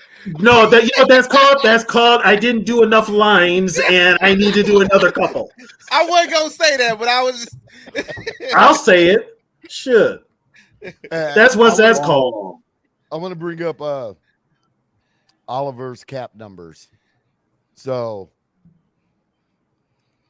23 base cap hit is only 2.5 million. If we keep them for 24, 6.1 million, and 2025, 9.4 million. I'd roll with Oliver. Any void years on that? I'd roll with one void year of 2.8 million. Oh, that ain't even nothing. Yeah, I'd roll with Oliver. Man, that shit crazy. I've been said this shit. Yeah, you were right. You were right, Zoe. All right, we're gonna give you your credit on that one. All right, Zoe. All right, Zoe. You get. All right, Zoe. Clock is right 2 times a day. You know. All right, Zoe. You get. Okay, I'm gonna say it. I know I've been hard on Zoe because he don't know Viking history, but I'm gonna give him credit this time. You were right, Zoe. All the credit in the world. Now take your ass to the library, go online, and read about the fucking old school Vikings, and then you'll be okay. And hey, you never know.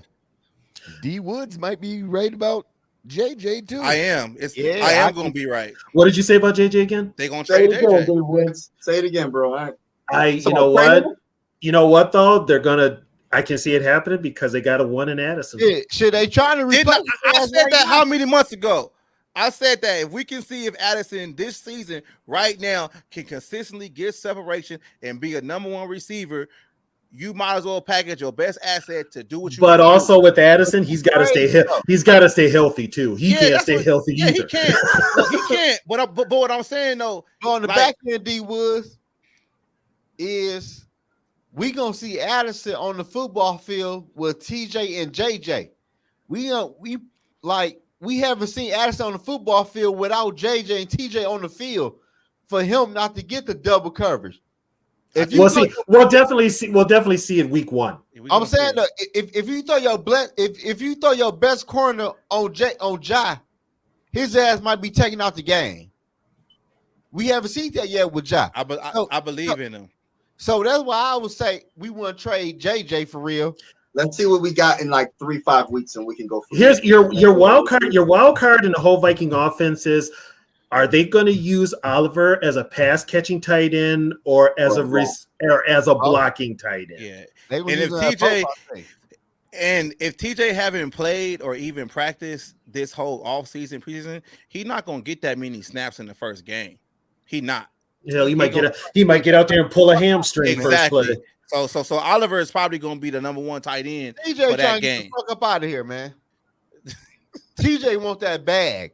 He deserve it. Like, I ain't never gonna say a player shouldn't deserve what they. Every player. Here's the thing with the way that ownership is in all sports, doesn't matter. And Quasi knows any player, get your money while you can, because you're one injury away from not getting it. Though, Tony. What? Hey, how you guys feel about this? How you feel about this? The Cardinals got $25 million in cap space. How do you feel about trading TJ for Buda Baker? They got to tight end. How old is Buda Baker? He's in his 30s at least. Buda Baker. We should have got that linebacker. They traded to the damn Giant for a 4th round draft pick. Simmons, yeah, he was playing tonight too. Why we didn't get that though? He was 27. 27. Oh, he fits the 27 club. So, but where do you play him at? Who do you take off the field? You don't. You don't take anybody. You don't take anybody off the field because he fits right in. But you got to play him somewhere. You play him either linebacker or safety. He plays a rover. Okay. Yeah. He plays a rover, so he can play safety, or if he's going to take snaps from anybody, Buda would take him probably from Metellus, maybe even Lewis Dean. It ain't that though. But my thing is, Quasi no deep inside. They not giving TJ no contract. That's why they brought in Josh Oliver on the back end in free agency though. Because that why would you give what is this? Quasi no a second and a 4th. Yeah, wasn't it? Yeah, and why would you trade in your division? It was a mistake. He made a mistake. He making too many damn mistakes. He's making too many. If that's the case, he shouldn't have the job. Exactly. I'm just letting y'all know. Okay, so let me break it down to you. Right now, Quasi, this is going to look good on a resume because he's got what 2 more years as a GM.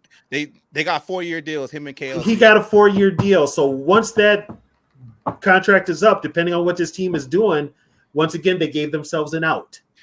Hey, quick question though: do you think that other dude named Grigson is pulling strings too? Who? The assistant dude, the Quasi went and got the GM that used to be in Indiana, Grigson or whatever his name is. Is he a basketball guy? Nah, he was the GM in for the Colts back in the day when they had Ryan. You know what? They had Ryan Luck. He was a dumbass too. He never gave. You know what though? Here's the thing. The fucking offensive line. Here's the thing though. When you've got people that don't know the sport, and you've got somebody in there who doesn't know the sport, but to them he sounds like a genius. Yeah. It could be. It could be because it's like you had one of the top quarterbacks in the league and you never gave him a consistent running game or offensive line and getting protected. You was getting Andrew Luck out there blasted. And this is the Andrew Luck, they were so sure Andrew Luck was going to come back from his injury. When he retired, that put that franchise in turmoil. Yeah. Because they had banked on him to come back. They wasn't protecting them. I wouldn't come back either if they was just knocking my head off every game. Get me $50-100 million. I'm wait. Andrew Luck had a decent offensive line. He was still getting blasted though. He wasn't getting. I think with him it wasn't. He wasn't getting hit. With him it was something degenerative. No, but he wasn't taking. He wasn't taking a lot of hits. He was still every year. He was in. He was up there every year. He will recover from an injury every offseason. He will recover from a fucking injury. He said. In the games I watched, he wasn't getting hit that much, unless he had lingering injuries, which is a possibility. Getting hit, which is a possibility. And as long as he's been playing football, it's very possible. Exactly. He quit. So that's just my theory. I think homeboy is crazy. Wait a minute. The Vikings need a guard, right? Yes. What position is Quentin Nelson? They ain't not giving him. He that best offensive lineman. Why keep him around? You ain't got nobody to block. Jonathan Taylor's gone for the most part. If you're going to clean house, clean house. Right. We can't afford him. Hey, Tony, real talk though, Tony, like we can sit here and think about all these ideas. I think at the end of the day, I don't trust Quasi to actually do these things and actually get them right. I don't trust management. I just don't because they just And here's the thing. I've been told, I mean, I've had people get on my case, oh, but you're so much smarter than they are. They're the top of the business. I'm like, yeah, but they suck at what they do. They're the tops of what they do, but they ain't doing it very well. They just got people like you that believe them because they have the gig.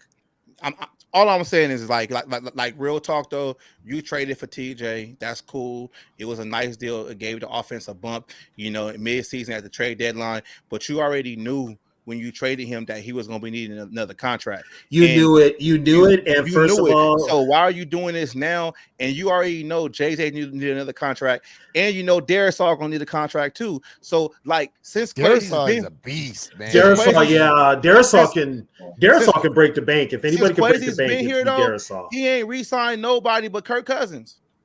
Ain't nobody else got re-signed besides Kirk. And we can't say Danielle Hunter.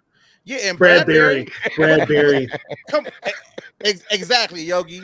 Like you re-signed Kirk and gave Kirk more money, and then you gave Bradbury a new contract. Did they give Kirk a new extension last year? They pushed money up for him, and he got those, and that's why those void years look like that. It's the same situation with Danielle Hunter, and that's and we can't trade. You can't trade Kirk either because you're still on the hook for a lot of that money. That's what I'm saying. Like he ain't re-signed nobody on this roster besides Bradbury. But here's another thing too. Kirk's agent and Kirk are smart. Kirk knows damn well he can't go anywhere and get a fully guaranteed contract. Not right now. Not he wasn't going to get it in the first place. The Jets were the other team that were willing to give him the same amount of money, but not guaranteed. And Spielman made it guaranteed. That's why the Jets were like, "Bye, see you later. We'll draft somebody."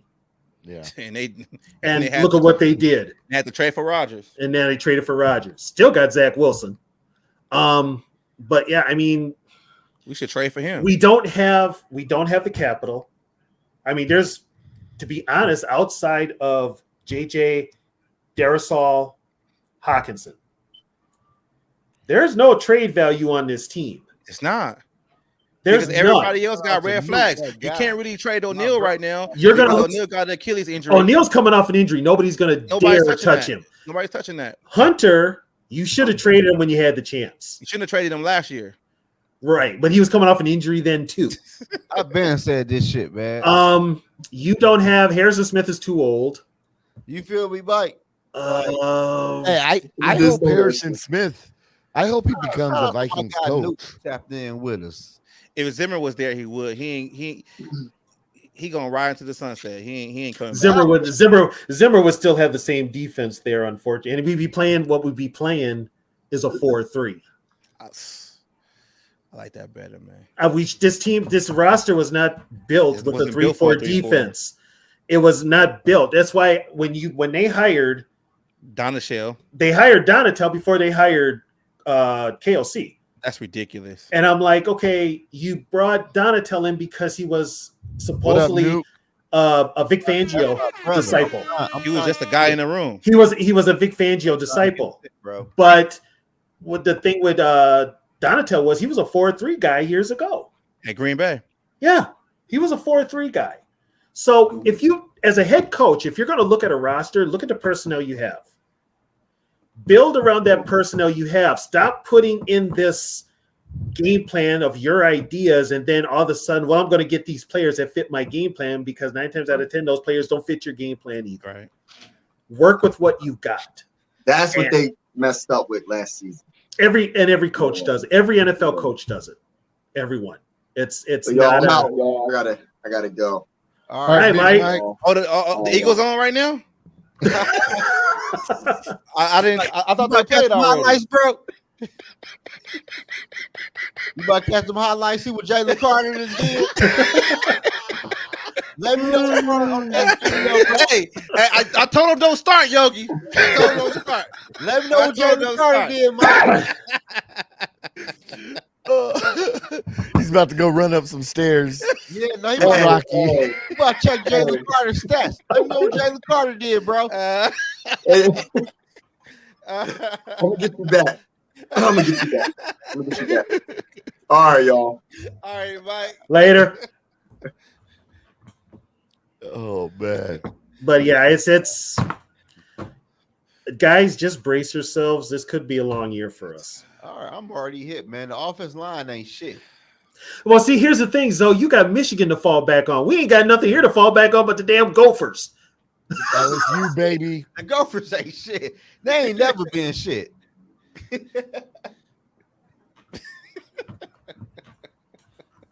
I'm surprised the Vikings don't look at more Minnesota players. They never have. For Yeah. some reason, you've got the talent you do, like take whatever draft it was. You passed on Antoine Winfield Jr. Right. You passed on Tyler Johnson. They're both in your town, in your city, in your state. They both go to Tampa Bay and win Super Bowls, but not only were they local talent, they both played positions that you desperately needed. I'm happy they ain't do that shit. I don't want shit from the Minnesota Gophers. I don't want shit from them. Zoe, read a book and shut the fuck up. All right? I ain't lying to you, so I don't want shit from the Gophers, man. read a book and shut the hell up. I ain't lying to you, man. I don't want shit from the Gophers, man. For real. I ain't lying. Well, and that's understandable. I mean, yeah, that's for real though. Like, well, put it this way: like everybody, it's like in my lifetime. Here's what I tell people: on one hand, I can count how many times we beat Michigan in my lifetime. how many times y'all beat Michigan? In my lifetime, 5. This is how many times we beat Ohio State in my lifetime. When last time y'all beat Michigan? What year it was? Do you know offhand? Yeah, it was What? 2014, 2015. Jerry Kill was the coach. On some fluke shit, wasn't it? No, we beat that ass. Y'all lost like 30-14.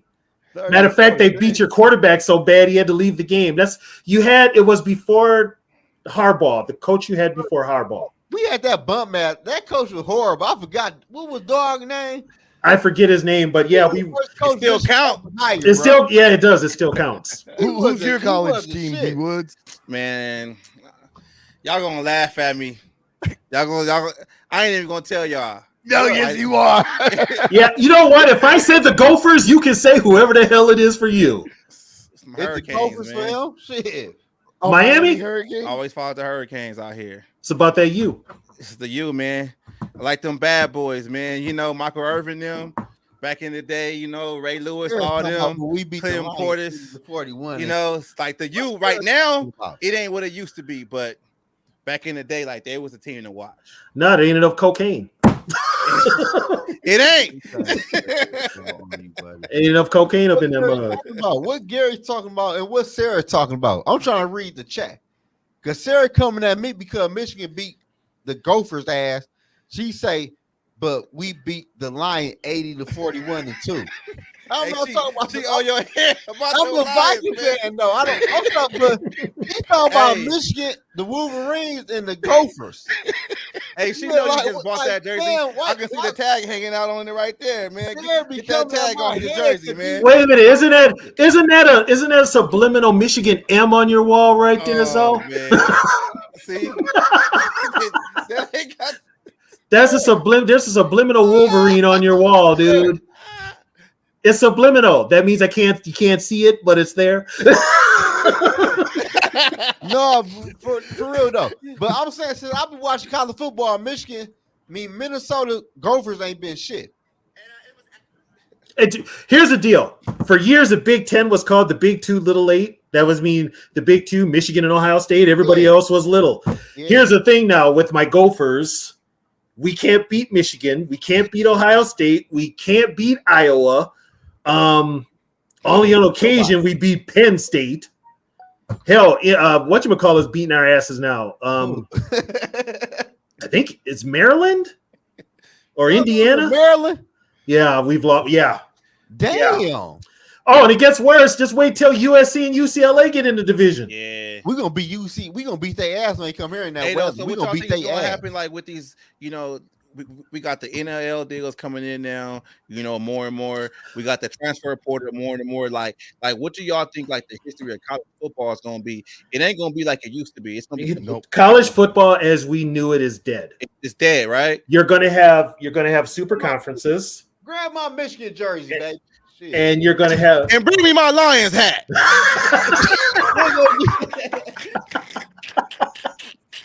I wouldn't fuck with you tonight.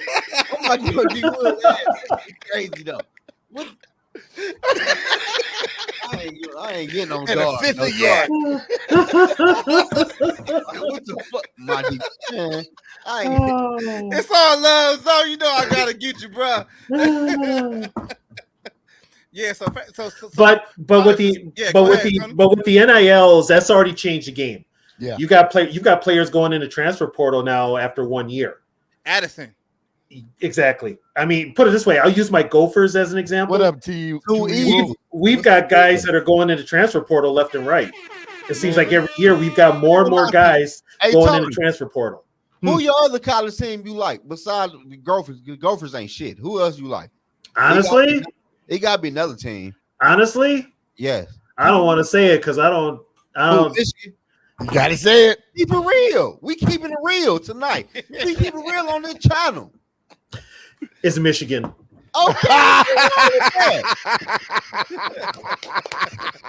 Ain't sure right. Keep it real. It's Michigan. Feel good to get that shit out, don't it? Now you would. We know you like USC in the Rams. Now keep it real. Now my uncle went to UCLA. You know, growing up, like so we never liked SC in our household. So we never did. Team?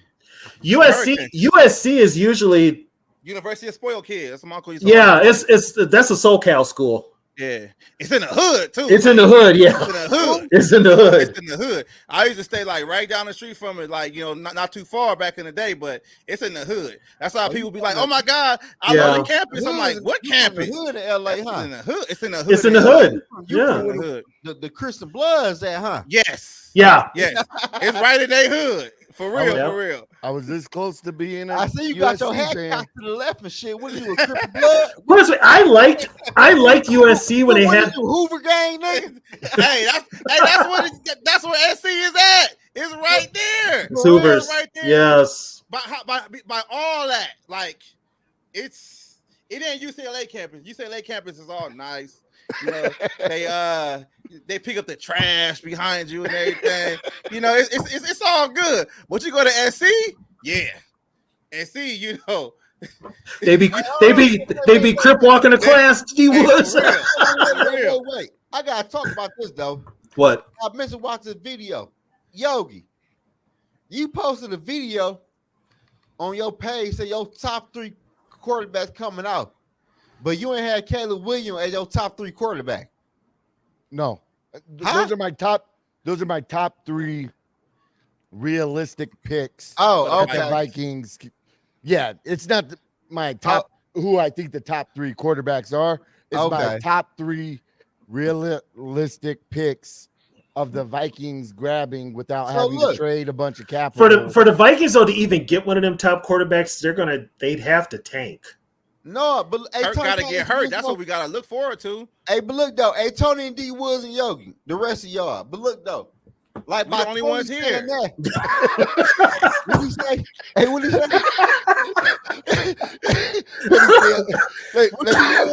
Let me ask a question to all 3 people in the room with me. Yogi, D Woods, Tony, and the rest of y'all.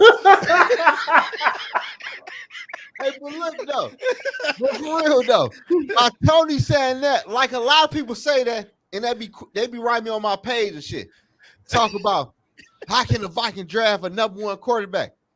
Why can't we draft up to the number 1 draft pick in NFL draft? Like, why can't we do that though? Oh, you mean trade up? Yeah, what's so hard? We don't have the collateral. Tony though. But why can't we though? We can if we want to, right? We can if we want to, but we'd have to tank. How we had a tank? We'd have to be in the top, because top 5 at least. Because the quarterback that we have, Kirk Cousins, is a middle of the road quarterback. His record is 500. He gonna give you at least 5 to 6 games to win, and it ain't gonna get you the first pick in the draft.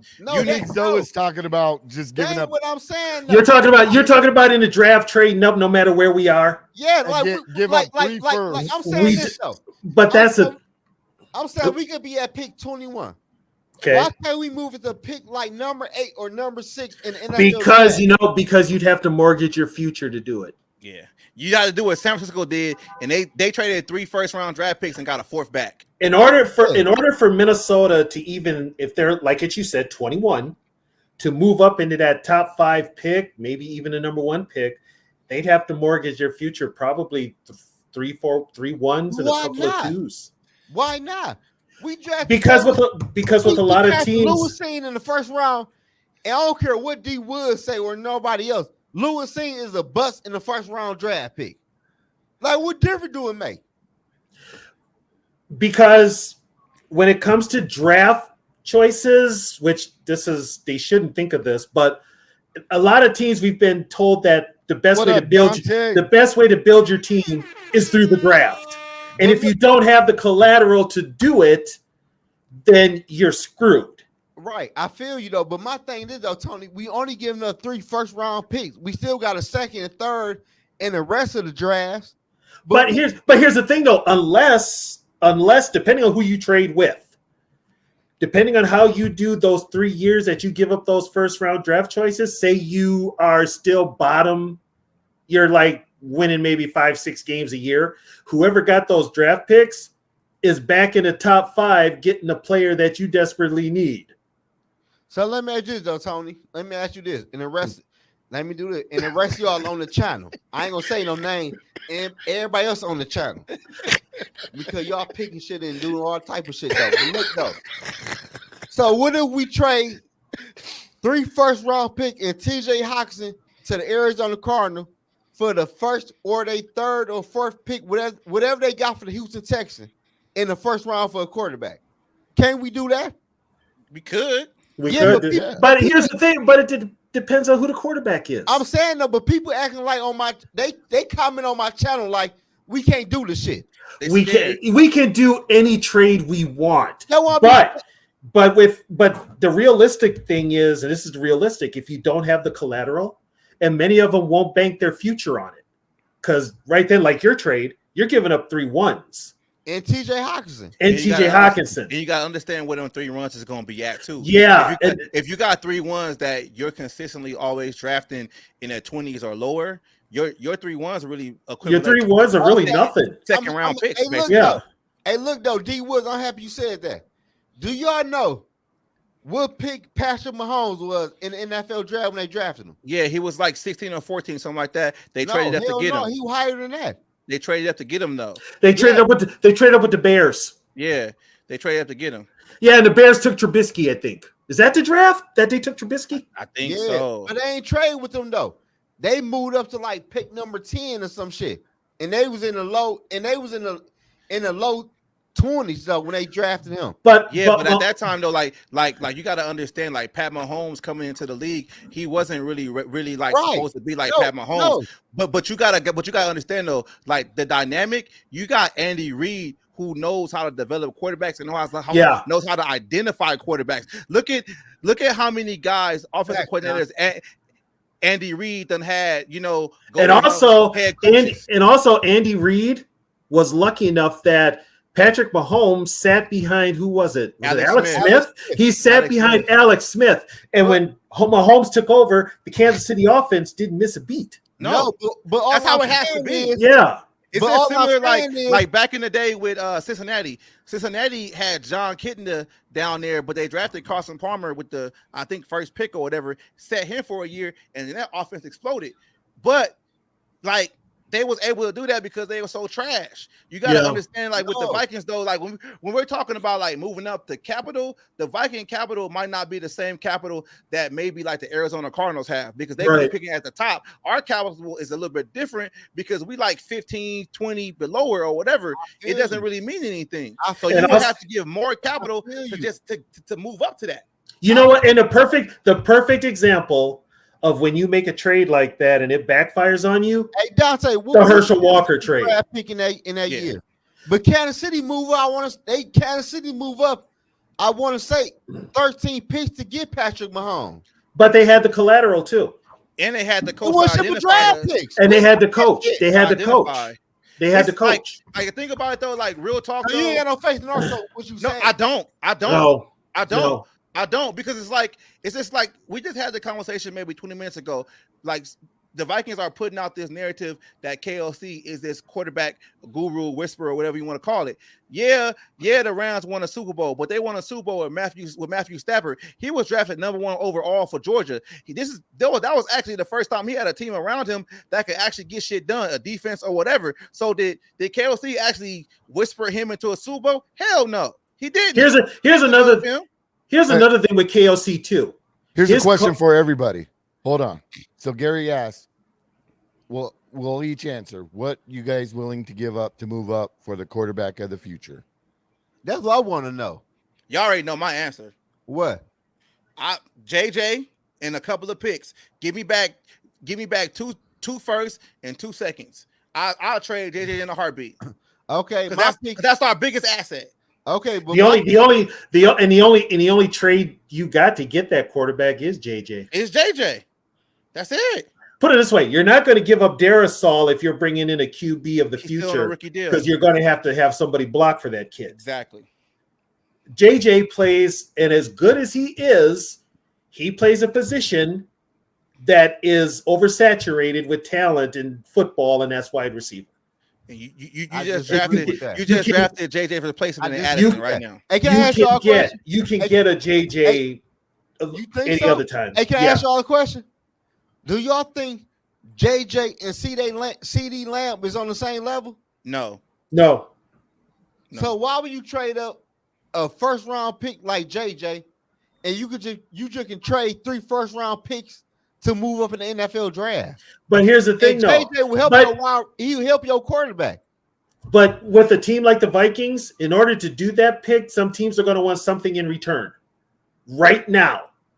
So the only option you have is JJ. But because you gotta think about it like this. First of all, TJ's a tight end. He's a good tight end though. I'm gonna give you a perfect example. But I'm giving you 3 first round picks though, Tony. The Jacksonville Jaguars. Okay, if you're gonna give me 3 first round picks for TJ Hawkinson, just to move up, yes, you're fired as a GM. Think about it like this though, right? That's too much. So that's way too much. So you gotta understand it like you gotta be able to leverage JJ to a team that actually needs a receiver to get them over the right. hump. And also, Zoe, with your thinking, those 3, and this is what me and D Wood said before, those 3 number 1 draft choices that you're willing to give up set your franchise back at least 3 years. Yeah.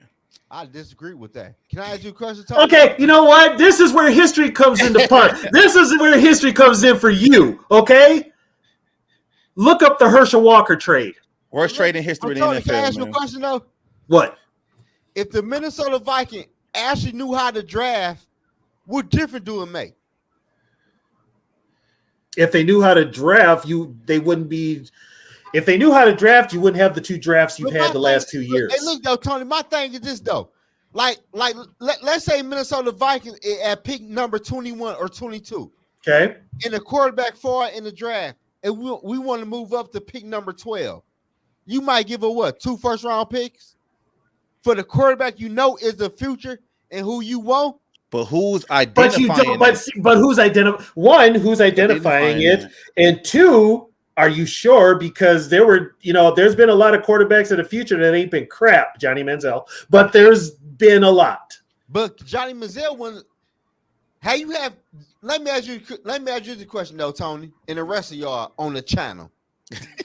Did y'all have faith that Johnny Manziel coming out of Texas A&M when he came out there? No, not at all. Not at all. Not at all. Draft pick. Like Justin Fields to me. But you know what? I have faith in Teddy Bridgewater. Me too. I did too till he got injured. And they traded up to get him. And you know where they traded up to get him at? They traded up 31 pick against New England. Yep. That's what it was. And they got Anthony Barr, I think, at like 9 that year. And they traded back in the first round to get him. First of all, when you make you gotta think about it though. But here's another. Already had a quarterback, so that was the trade partner. Because they wasn't going to draft a quarterback. Yeah. Here's another thing too, Zoe. You don't want to look desperate. Because then they're going. Everybody know Minnesota desperate though. But you don't want to look it. You don't. My thing is this though, Tony, and D. No, I'm gonna say this. I ain't gonna say no name. Wait. We about to have a party up in here. Hold on. Give me a second. Give me a second, fellas. Yeah, I got some shit to say. Who coming in here? This Justin. shit don't make because I'm trying to figure it out. Like, Where why Justin not at? draft? I already we knew. got- I already knew who it What up, was. Justin in the I already knew building, it was. y'all? What up, Justin? What up, You Jay all- Money? Hey, look you like all- you sleep. You all right, man? You you all woke? no. You You all need a tripping. shot? You all tripping. I'm gonna take it We first. I'm gonna tripping. take a shot for All you, right, Jay Justin. Money. Let's hear what you got to say, Justin. I want to hear what you got to say. No, man, because I didn't even hear half of what you guys have said for the last 2 hours, so I They don't even ain't know say where to shit. start. They ain't say Yeah. shit. How No, many we're just weeks? picking How, Hey, no, how hey, many Jay weeks? Money. How many weeks you gonna talk about trading Justin Jefferson? Hey, They Jay brought Money. it up. Zoe brought it up. They brought it up, and then we I had ain't somebody bring in it the up. chat How brought it y'all- up too. damn, No, I- no, don't Gary put that brought on it me. up. Yeah, somebody in the Gary chat brought brought it up. Gary brought it I up. said trade TJ. All I'm saying is this. If option A is to trade Justin Jefferson to get a pile of picks, whatever they are, in order to get your quarterback, why can't you just use a pile of your own picks and keep Justin Jefferson? That's all I want to know. because I feel like this. Your Thank picks you. is not going to equivalate what you're going to need to move up. You're going to How? have to give the other team something in return. Because But if you're trying to trade your picks and your picks are like 20, 25 or whatever for a team that's already at the top of the first round, that means when the second round come around, they at the top of the second round. You need to give them something in return for them to actually give you that pick back. That's how that's how I look at it. 3 Here's what I'm first looking round at. picks. Yes. Let's say you're at 25 and you're trying to get up to what? 8? Is Or about where 10. you We need Trying to to get the top 10. top 10. All right, let's just say 8. So you give up the 2024 first round draft pick, which let's just say is around the 25th pick. Okay. Then you add the 2025 pick first round, to 2026 pick first round, and if you need to, the 2027 pick first round. I would rather give my first round pick in 2024, which is around 25, plus 3 additional first round picks in the next 3 years. I would rather give up that than give up Justin Jefferson. Thank you, Justin. Thank you. I'm happy. Now you might be right. That might not be enough for it. Ain't gonna be enough. It's not going to be enough. Yeah. It's not gonna be Fine. enough. How? 4 first round picks, fine. Then give up 4. Well, we first round said 3. picks Now and a you're going second. 4. But my Well, I'm thing saying is, I'm saying your existing first round pick plus 3 additionals. So that's we said 3 though, right? So you said 3 first round Either picks. way, so that's I what don't you said. care. no, I'm saying what Justin said. I say this first round pick next year and the year after next. But Kansas City did it with Patrick Mahomes and moved up to spot number 10. It's Kansas City though, man. That's Kansas City, though.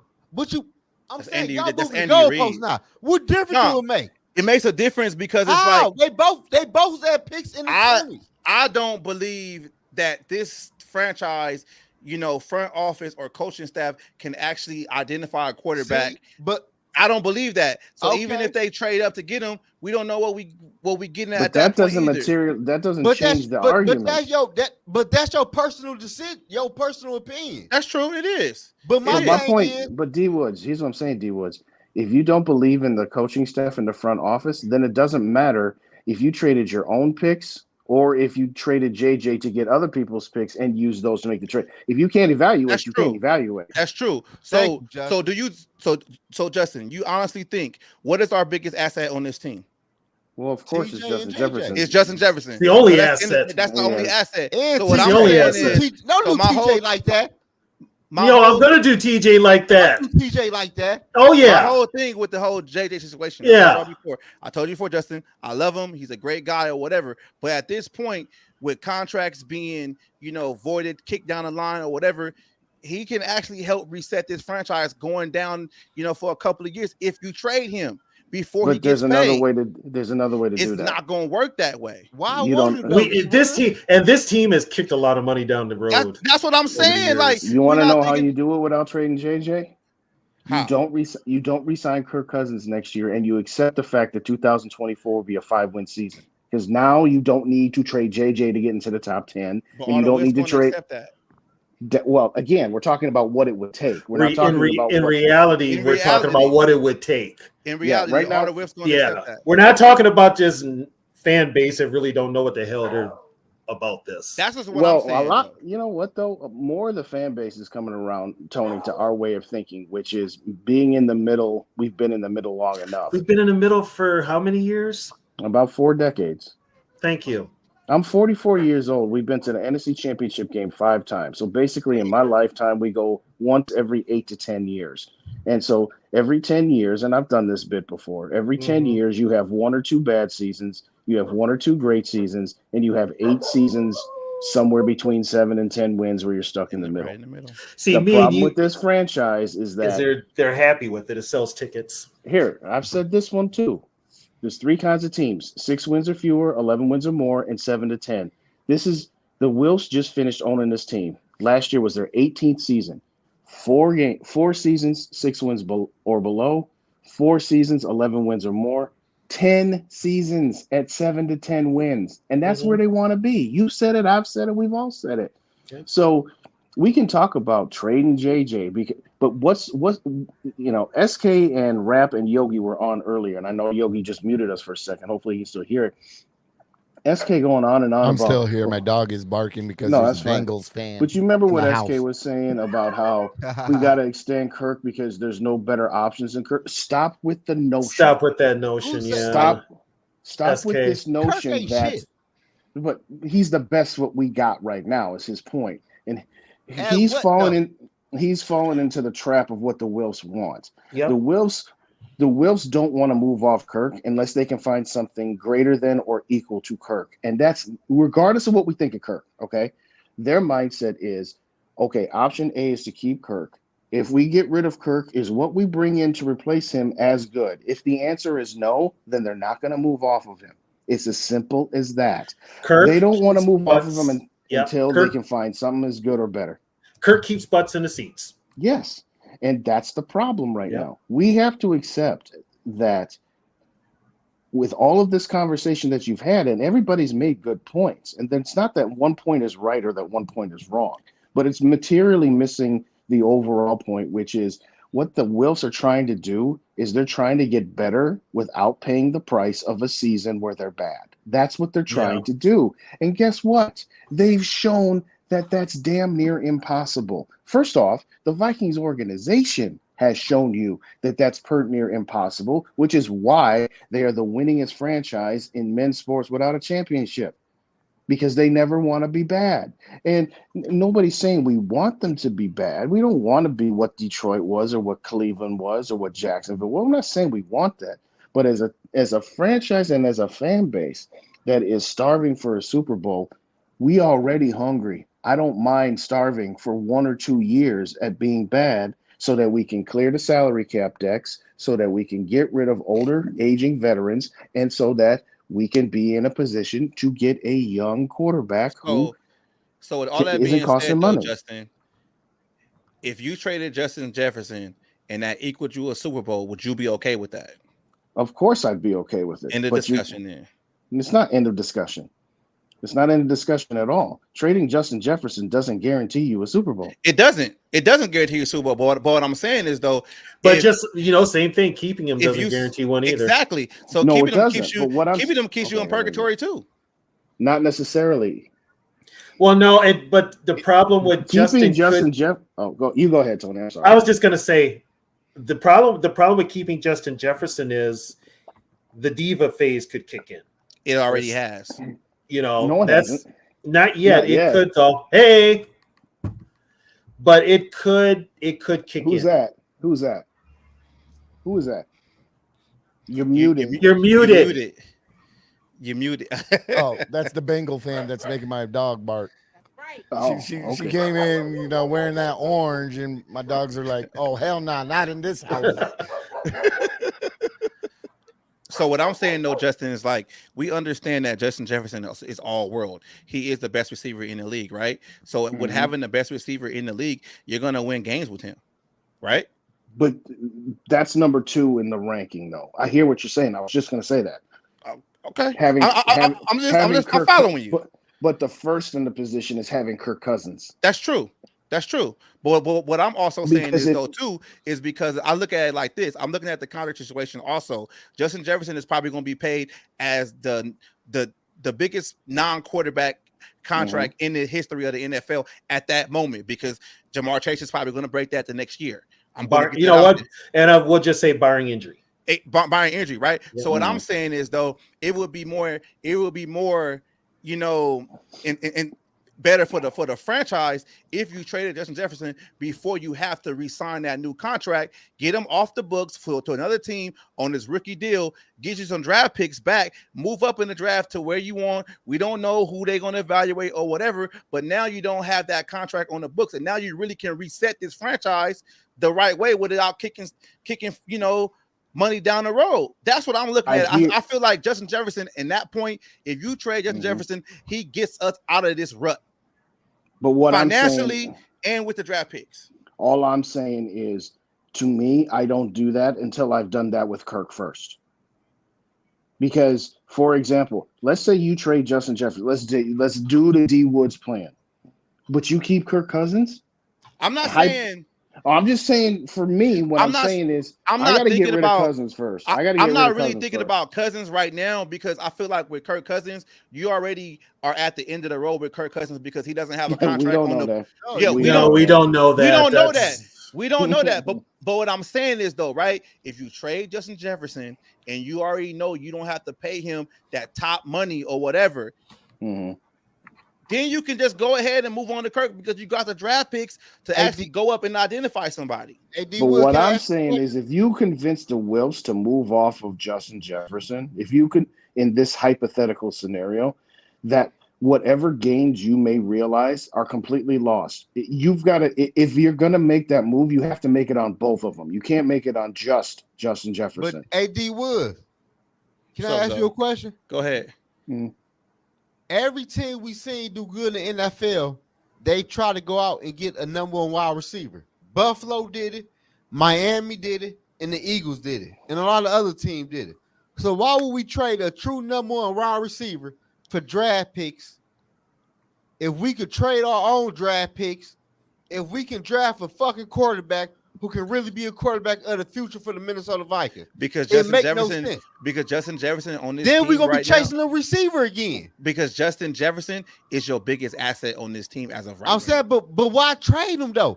Everybody want number one wide receiver. Because he's your biggest asset. He's the biggest catch on your team No, right our now. asset, D Woods, where you at? Our assets are the draft picks. He's your biggest asset.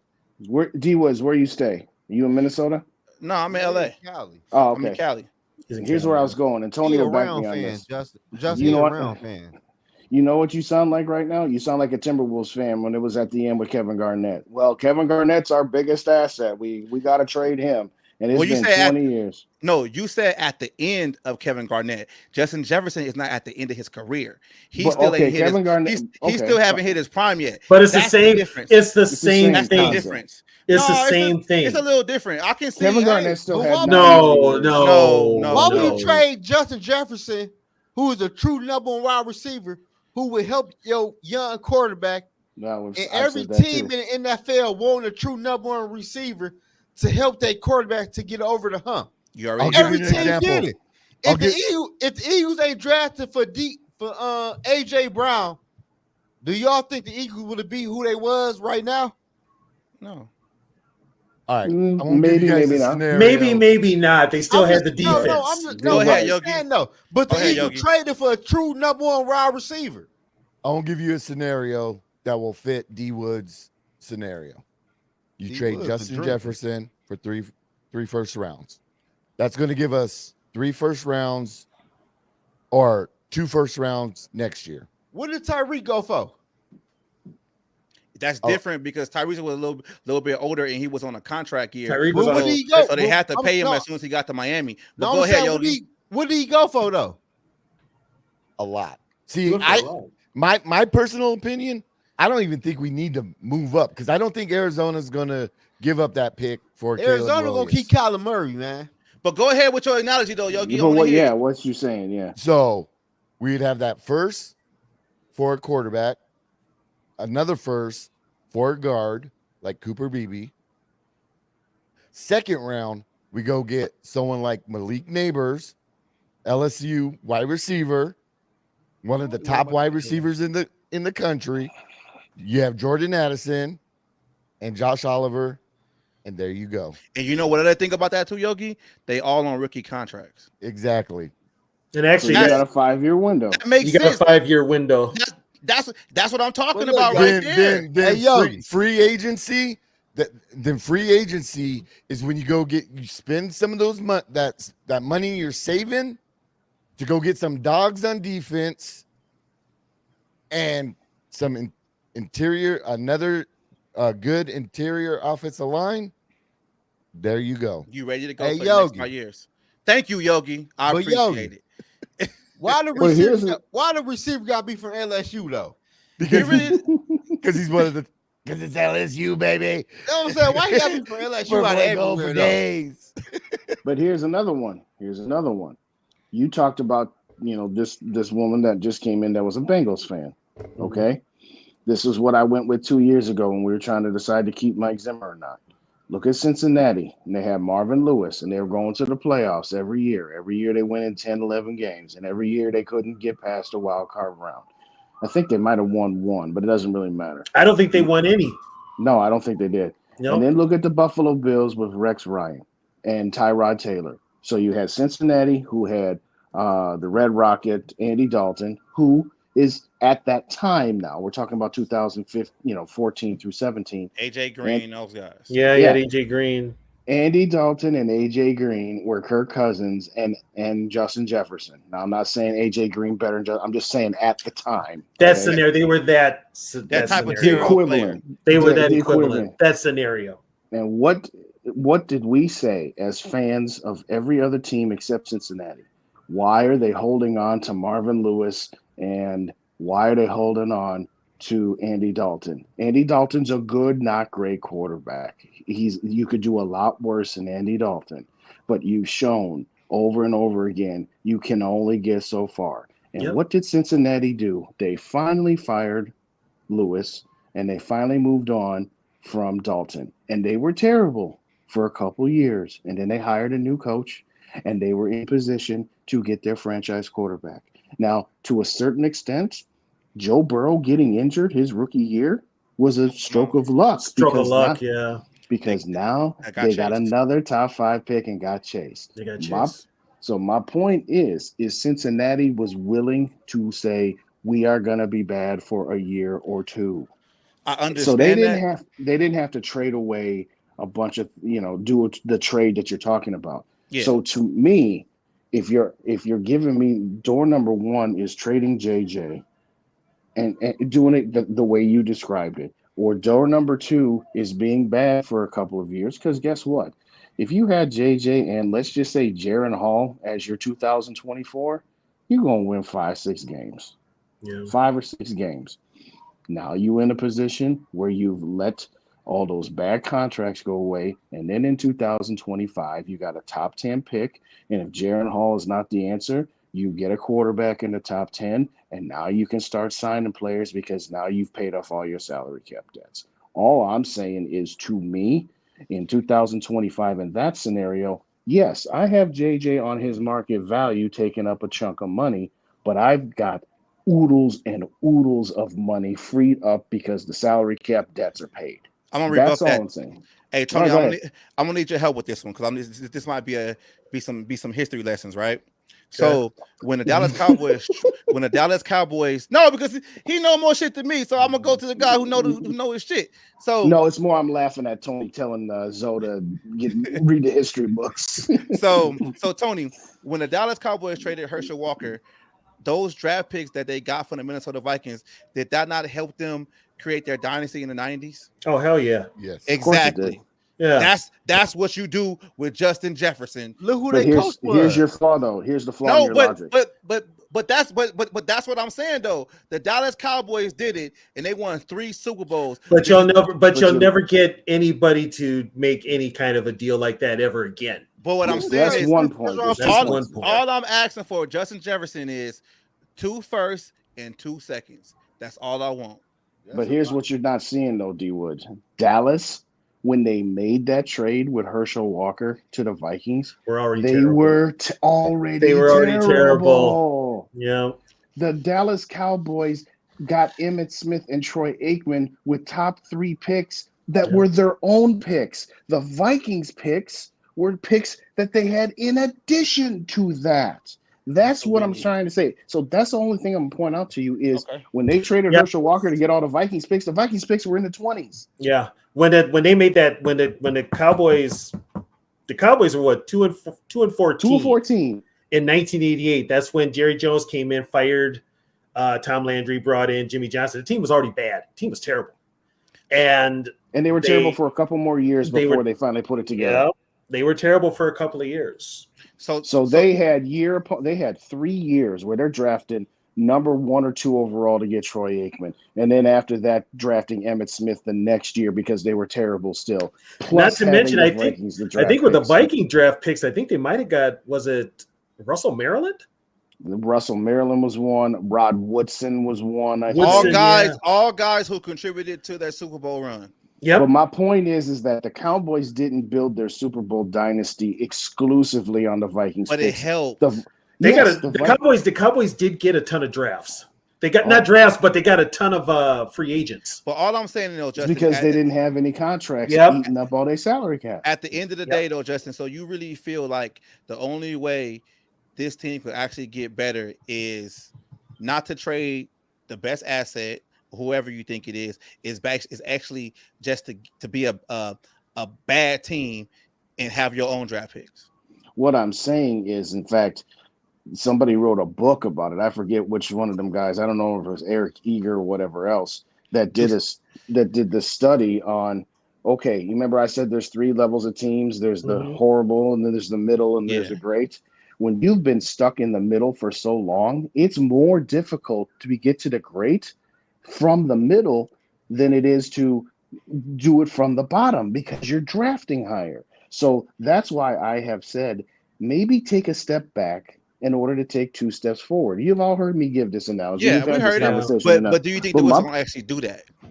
The Wolves will never do it. That's the problem. Yeah. The problem is what we've said all along. It's not like I've said, Justin might agree with me, maybe not. Kwesi's handcuffed. Yes. I agree with you. He's handcuffed. He's taking orders. He's getting marching directions from an owner and a guy that knows nothing about football. So, Kwesi's going to be the scapegoat in a lot of things. I mean, imagine going to a job interview where you know that the guy who was there before you has run his course and hasn't gotten the job done. And then the people who interview you say, I think you can do a better job than this guy. You say, okay, great. But you have to do this, this, and this. And you say to that guy, wait a minute, you want me to do the same things that the guy you just about fired, and then you expect me to do better or differently when I'm working with the same rules and the same constrictions? I'm not going to give Kwesi a pass for his drafts. Okay, we all agree to that. But what is his draft? He got ripped off by the Lions. We don't know yet. I'm saying he got ripped off by the Lions. It's pretty. I'll tell you what, he got ripped off by the Lions and the Packers. I don't know about the Packers, but we that's not. Watson's going to be pretty decent. Okay, I'll give you that. But my point is that another receiver. Where was he drafted at? He's 2. But where was he drafted at when he got drafted? The second round. Second round. You can get another receiver to Perry Addison in the second round. And we traded and we made that trade.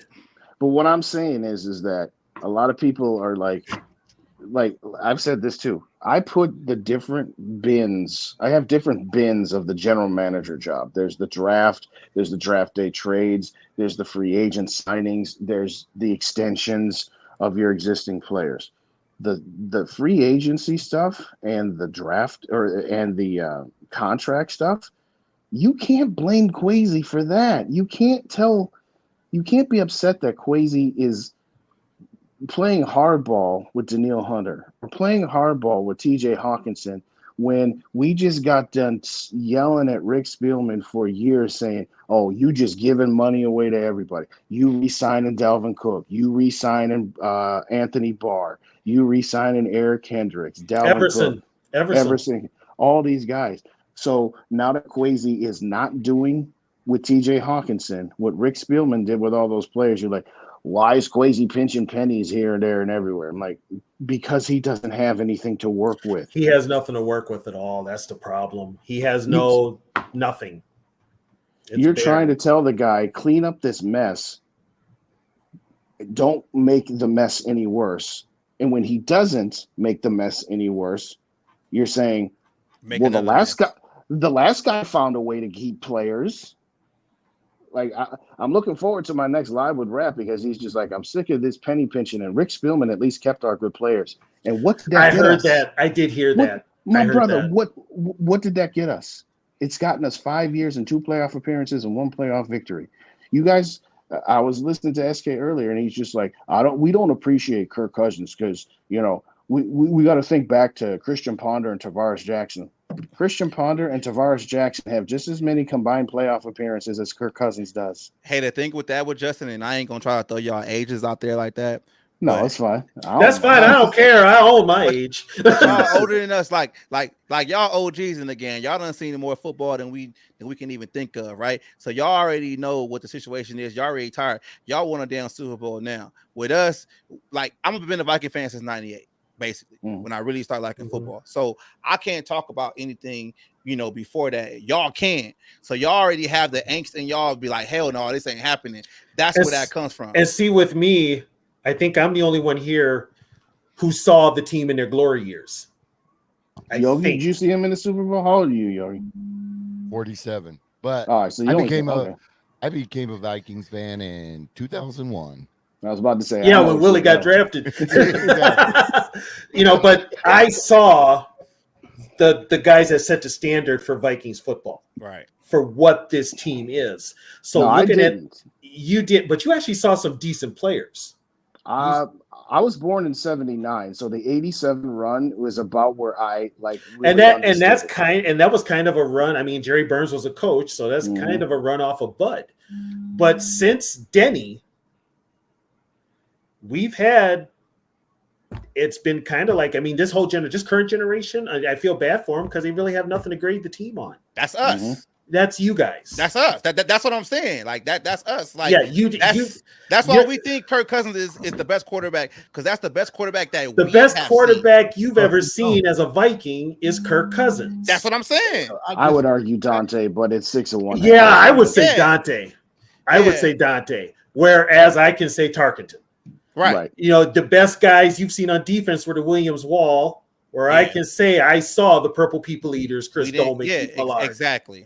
So there is that divide, but right. I think what you're saying, D-Will, is you've seen what the Detroit Lions have been up until the Matt Stafford era, where now they aren't terrible, but they're still not very good. Yeah. You've seen the Cleveland Browns be horrible for a decade. Right. And from your perspective, what the Vikings represent, which is always good, rarely great, and rarely horrible, that mediocrity looks good to you. No, I'm not saying it looks good to me. I never said the mediocrity looks good to me. All I'm saying is, at the end of the day, I want a damn Super Bowl. I ain't trying to be old and grizzled like you guys. And this generation, I ain't trying to that. Yeah, but I'm just saying, like, let's try something different. Trade the best player, whatever you got to do, get some draft picks, and maybe we can move on from there. I don't like the mediocrity myself. It sucks. Like, I can't even argue with guys out here in California. They're like, oh, with the Rams, we got a Super Bowl before you guys did. That's my point, and they're bad right now. And guess what? We would the Rams. But they got the Super Bowl, you know. What I meant by it, D Woods. What I meant is there is a section of this fan base that is desperately trying to not be bad, and that's their first priority, which fits exactly with what the Wilfs are. I'm not there. Hey, Willie Vassar, drop in the comments how you feel about the Trey Lance trade. Let us know. Yeah, just I guess what I don't mind them being bad. Okay, well, you're few and far between them, because there's a lot of people in this fan base and like are so afraid that there is. If we get rid of Kirk Cousins, we're going to be bad for 6, 7, 10 years. Hey, Justin, like at the end of the day, though, Justin, real talk. I agree with what you're saying about being bad to be good. I agree with that, but I have my opinion on how we should do it without being bad. Shit, whatever one happens first to get the Super Bowl, I'm happy with it. Like, No, I'm I cool. agree with you. You feel me? Like, I'm cool with that. I'm just not the ones that's like, oh yeah, we're a good team because we in the middle of the pack. No, we need to win a damn Super Bowl. Yeah, we've got fans up here that are happy with that. That's unfortunately I'm not either. I'm not. They are so. It's just like you said, Tony. As long as we can beat the Packers, I mean, yeah. If I was 2-15 and my 2 wins were against the Packers, okay, I could live with that for a minute or two. But I ain't living with that for forever. And you know how embarrassing that is, because in the 70s, the Packers are terrible, right? Right. But maybe every once in a year, they would beat the Vikings. Guess what made their highlight reel? Beating the Vikings. Yeah, that was their Super Bowl. That was their Super Bowl. That shouldn't be ours. Exactly. Right. Exactly. I guess what I'm saying, D Woods, is that in order for me to come around to getting on board with the idea, if you told me right now that after this season, after the 2023 season, we're not going to re-sign Kirk Cousins, we're going to trade Justin Jefferson, and we're going, I don't want to say tank or just bottom out. Yeah, I could live with that. But what I can't live with is we're going to trade Justin Jefferson and then extend Kirk Cousins so that we can continue to be in the middle. Hail to the no to that. Here's what I want to see this year. Justin. Here's what I want to see this year, and I know it's going to happen. I want to see how KOC handles adversity. Mm-hmm. He hasn't had any. I want to see how he handles it. He's going to have some week. He's going to have some in week 2. Yep. He's going to have some in week 5 against Kansas City. He's going to have some in week 7. This team, I mean, yeah, they probably will beat Tampa Bay, and they probably will beat San Diego, or not San Diego, the Chargers. But there's no guarantee. We still call them San Diego and LA. We still call them San Diego. I'm still calling them San Diego. They should never like my dad's a big Raider fan, and he's pissed because he hates that the Chargers came back to LA and the Raiders didn't. Like, I agree with him. You want to know something though? When the Chargers first started, they started out in LA. Yeah, that's what I said. The Chargers came back to LA, and the Raiders didn't. Well, the Raiders. Here's the thing with Mark Davis. Mark Davis was going to be like his dad and go and be the Maverick and go where the money was. Mm-hmm. And once they opened up the gambling, the Chargers can't even fill their stadium out here. It's a home game to every visiting team. Well, and nobody's answered this question for me yet. Aren't the Chargers paying rent to the Rams because Kroenke built that stadium out of his own pocket? Probably so. I think so. You might be right. Why the hell, as an NFL owner, would I want to pay rent to play in a stadium to another rival owner? They shouldn't have stayed at Qualcomm. They shouldn't have stayed in San Diego, for real. And San Diego was going to build them a stadium. Yeah, they have no fans here. Mm-hmm. I'm excited for this season, but this is what I don't want. If the Vikings can be a good to very good team, that's my first choice. Obviously, that's all of our first choice. But if they're not a team that has a legitimate shot of getting to an NFC Championship game, I'd rather them just miss the playoffs. And some people call me a bad fan for that. Some people call me negative. It's like, no. Because here's what I'm saying. People are just like, well, if the Vikings win a playoff game, they should probably extend one playoff game, and that's the threshold. How do you think Kirk got his other extension? He won a playoff game. Like, set your standards higher. You got to get at minimum to the NFC Championship game before I'm even considering extending Kirk Cousins. Here's my point. Yeah. Let's say, here's my thresholds. If you miss the playoffs, Kirk, gone. Wildcard round loss, gone. Divisional round loss, gone. Get to the Super Bowl, I'll give you an extension. Win the Super Bowl, you can have a lifetime contract. I don't want to, but I'll just do it anyway. But if you get to the end at that point. Exactly. You get to the NFC Championship game and lose, I'm kind of 50-50. Depends on how the game went, depends on how you play. Yeah. If you lose 41-0, gone. If you lose by 1 point and you drove the Vikings into field goal range and Greg Joseph missed a 35-yard field goal, okay, I'm not going to hold that against Kirk. But my point is that so many people, and this is what I meant about so many people being content in this fan base. Oh, if we win the division and we actually win our wild card round game, we need to sign Kirk Cousins for 3 more years. Like, seriously? Have some higher standards than that. Justin, as long as we're better than Green Bay. Am I wrong? Am I wrong? That's like saying, hey, I got me this 5 and I'm going to keep this 5 because she's better than the 3s I used to be with. I mean, what kind of bullshit is that? But here's my point. People are just like, well, Justin, you're expecting too much of that. I'm like, no, why? You're never expectations. You're never expecting too much out of your NFL team. I'm a Laker fan, and we don't celebrate Western Conference titles. Exactly. Every year. Hell, we win a division. It's a party up in this bitch. Every year for Laker fans, just making the playoffs, that doesn't mean nothing to us. Exactly. No, you went to the finals. We need to go to the finals and win. That's what we need to do. Just showing up, we don't care about that. We don't. And it used to be like that here. Even though we lost the Super Bowls, we're still going. Right. Mm-hmm. Yeah. You know, that's the thing. It's like that standard for whatever, you know, the outcome sucked, obviously. Right. But it was a lot better than what the hell this fan base is celebrating now. It's terrible. I had somebody come at me last week. They're just like, Justin, the NFC Championship game is not enough to automatically re-sign Cousins. You'd have to either win that game or it'd have to be a close game. Well, what else do you want from him? I don't know. Let's see. We was in the NFC Championship game in 2017, and we brought Kirk in as the final piece. Now, you can tell me all you want. We didn't make the playoffs the next year. Didn't even make the playoffs. You can tell me all you want that it's not Kirk's fault that the Vikings build him to be the savior. That's all well and good. But getting back to the NFC Championship game this year, if they were to do that, nice pickup, Baylor. All that is getting us back to where we started with you, and I'm supposed to celebrate that? By the way, I got a question for all y'all.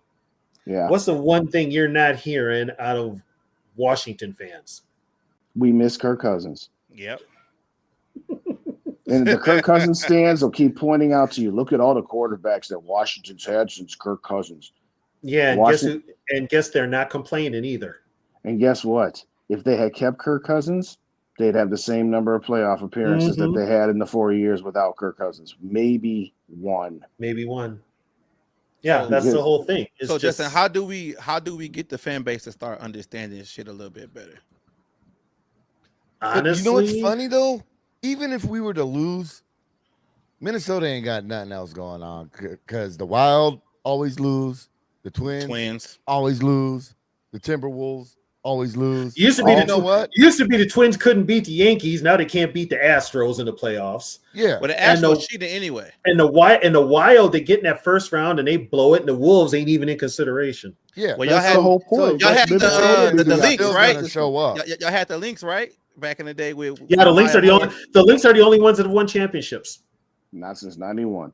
But that's the problem. This mediocrity thing, it permeates all Minnesota men's sports. Yeah. It's not just the Vikings. That's part of the reason, as somebody like me and Tony, who is in Minnesota, who roots for all the Minnesota teams, that's another reason why him and I are a little bit more jaded about this, is because you guys outstate whatever.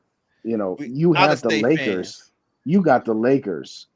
You got the motherfucking Lakers. If the Vikings don't do so, I got Minneapolis my Lakers. Oh, by the way, D Woods, you're welcome for the Lakers. Yes. Thank you.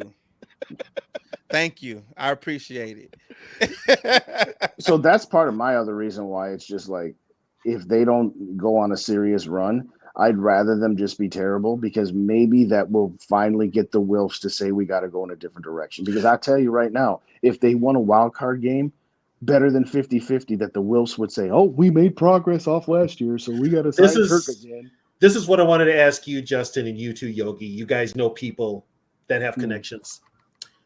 Has anybody told you anything about what's going on with the Wilfs as far as not willing to pay to put together a championship team?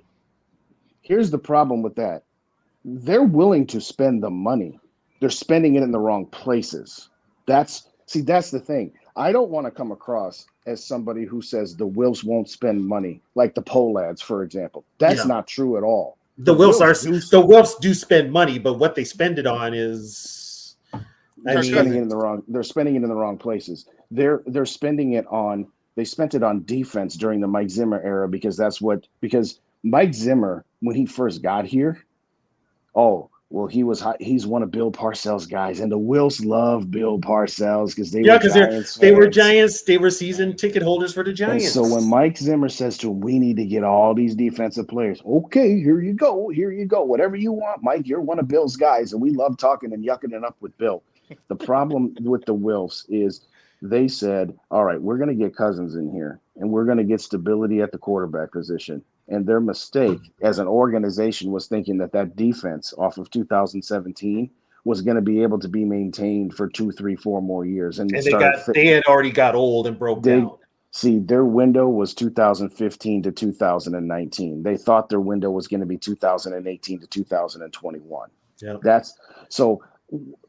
As far as money goes, the Wilfs spend almost up to the cap every year. They're just not spending it in the right places. That's their biggest problem. And plus, so to answer your question, what's it going to take for this fan base? At some point, I don't know, because the Wilfs make a profit every year. Why would they change their business model? Not only are they making a profit, guess what? They own all that land at TCO. Mm-hmm. They own those parking ramps that people are parking in. They own that park across the street. They've got money up the wazoo. They're making a ton of money, just not outside of the football team. They're making a ton of money. Plus, they've got interest in that soccer team. They just bought that soccer team. Yep. So they're not hurting, but it's just, and I've heard this, there's just so many, from what I'm hearing, is they're kind of making sure people don't put anything negative out there. That's my point. People are losing. I made this point. Yeah, people are losing their jobs now because it got out about, I'll say it, Judd Zolgad put the thing out there about TJ Hawkinson. And they did I don't know what they did a search around there to find out who it was, and they got canned. Really? That out there. I mean, it was obvious they got canned. But we knew it, but here's the thing. That was obvious, man. But they wanted to fire them guys. But the fact was that a local newspaper guy got hold of it, and it was Judd, and he's on Score North, so he's not duckies and bunnies. He's actually kind of like us. So once he got hold of it, the alarms went off.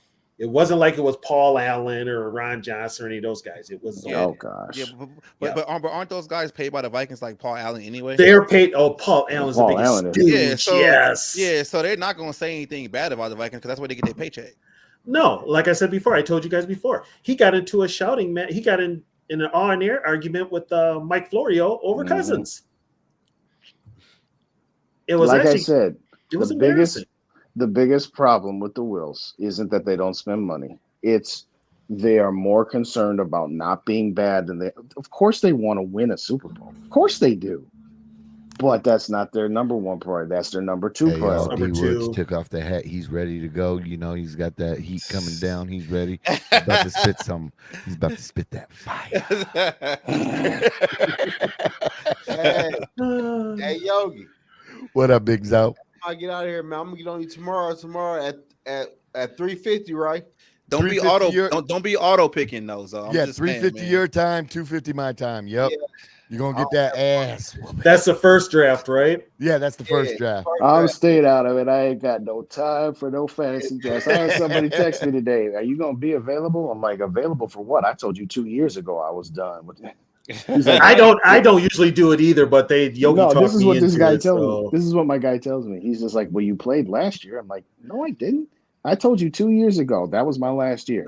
And then he sends me this email. Apparently, I did play, but I didn't play. And I got like fourth place with an auto draft and never making a move. Yeah, the draft at 3:50 tomorrow. Everybody tap in with us, man. Oh, for sure. Live. There you go. Y'all gonna see me pick that dog ass team, man. I gotta get out of here though, man. I'll 100%. Detroit Lions. All right, Zoe. All right, Big Zoe. There you go. To answer his question, what's it going to take for this fan base? I don't know. A couple more. Here's what it will take, because some of the fan base is starting to come around to say we're sick of being in the middle and we're okay with being bad for a year or two if we have to. But that's still a small minority. Now that minority is growing, but what's it going to take? It's going to take people not showing up, and they're going to have to. The Wolves. They're going to have to stop buying tickets. Yeah, you have, and I don't think that will happen. And that won't It happen. won't Unfortunately, happen. it won't happen. Maybe Whether until the we Will win or Smith's mama. lose, people are going to show up to the Yeah. game. And Yep. that's what I would sit down to the Wilson. I would say, hey, don't be afraid of being bad. They're afraid that if they're bad, that they're going to lose people. You By might the way, lose a couple people here or there, and there'll be Yeah. another person to take their spot. So don't worry about it. by the way, Sarah, Paul Allen annoys everybody. He annoys everybody. I wish I could see. You know what? Let me see if I can put this chat up here. Yeah, but now you guys. Yeah, Paul Allen Oh, annoys everybody. There's still a group of people that like what Paul Allen feeds, which is Ducky and Bunny, rainbows and bunnies butterflies. and rainbows and butterflies. Yeah. You know, like I said, when I was 21, I ate that up because that's what I liked. It was different. It was different. Because at that point, it was the 98, 99, 2000 run. I didn't know any better. It was just, hey, whatever. Now it's like, I can't imagine, like, you know, I don't want to go too far down the rabbit hole here, but like, I couldn't imagine doing content the way PA does or the way that Andy from Purple Moon does. It's just like, I feel like I'd be lying to myself, and I feel like I'd be lying to my listeners. It's like, yeah, I don't want to come across as negative. I want to come across as realistic, and I do my best to try to be realistic about it. I'm just as passionate as any other. I'm 10 times more passionate about the Vikings than Paul Allen will ever be. Oh, and I'm not saying that to be mean. I'm saying that to be. That's the truth. I've been here 44 years. I have cried. I cried the night of the NFC Championship game lost to Atlanta. Paul Allen, you're passionate and you say all these things, but that's because it's your job to. Talking about crying, I cried when this team cut Alan Page. You know how we found out about it? They put a scroll down on the TV. It was during the World Series, and it was talk that they were going to trade him or whatever. And sure enough, in the middle of the first inning, the Vikings have placed Alan Page on waivers. And I'm like, he's actually gone. And that was my idol. I cried my eyes out. And it was something here, especially with the black community, because he was a big guy here, and then all of a sudden he was gone. Him, Eller, and Marshall were like the black community in Minneapolis. Absolutely. And when one of them went, it was kind of the domino effect, because then Eller went, and then Marshall retired. I want to go back to a comment that Gary had, and I'm sorry that I haven't kept up with it because I'm on my phone right now, not my computer, so I couldn't see it. But when he says thoughts on going on a total rebuild, you can do you don't have to be total rebuild. You can. The problem is that right now the Vikings are on like a minuscule rebuild. We're on competitive rebuild, which is the worst thing you can do. The worst thing you can do. Again, I've used the analogy of paying off your credit card bill. Let's say you got a $10,000 balance, but you still want to live the lifestyle that you've been living. So instead of taking 1 year and living poor, or 2 years and living poor so that you can pay off all your debts, you try to maintain your lifestyle. Well, guess what? Now you're going to be paying off that credit card bill for 7 years as opposed to paying it off in 1 year or 2 year. And that's what I mean about taking a step back. Take a step back, pay off your bills, and then live on the hog again. But the Wills don't want to do that. But to D Wood's point, I would do it. To D Wood's point, if we're going to do a credit card analogy, we're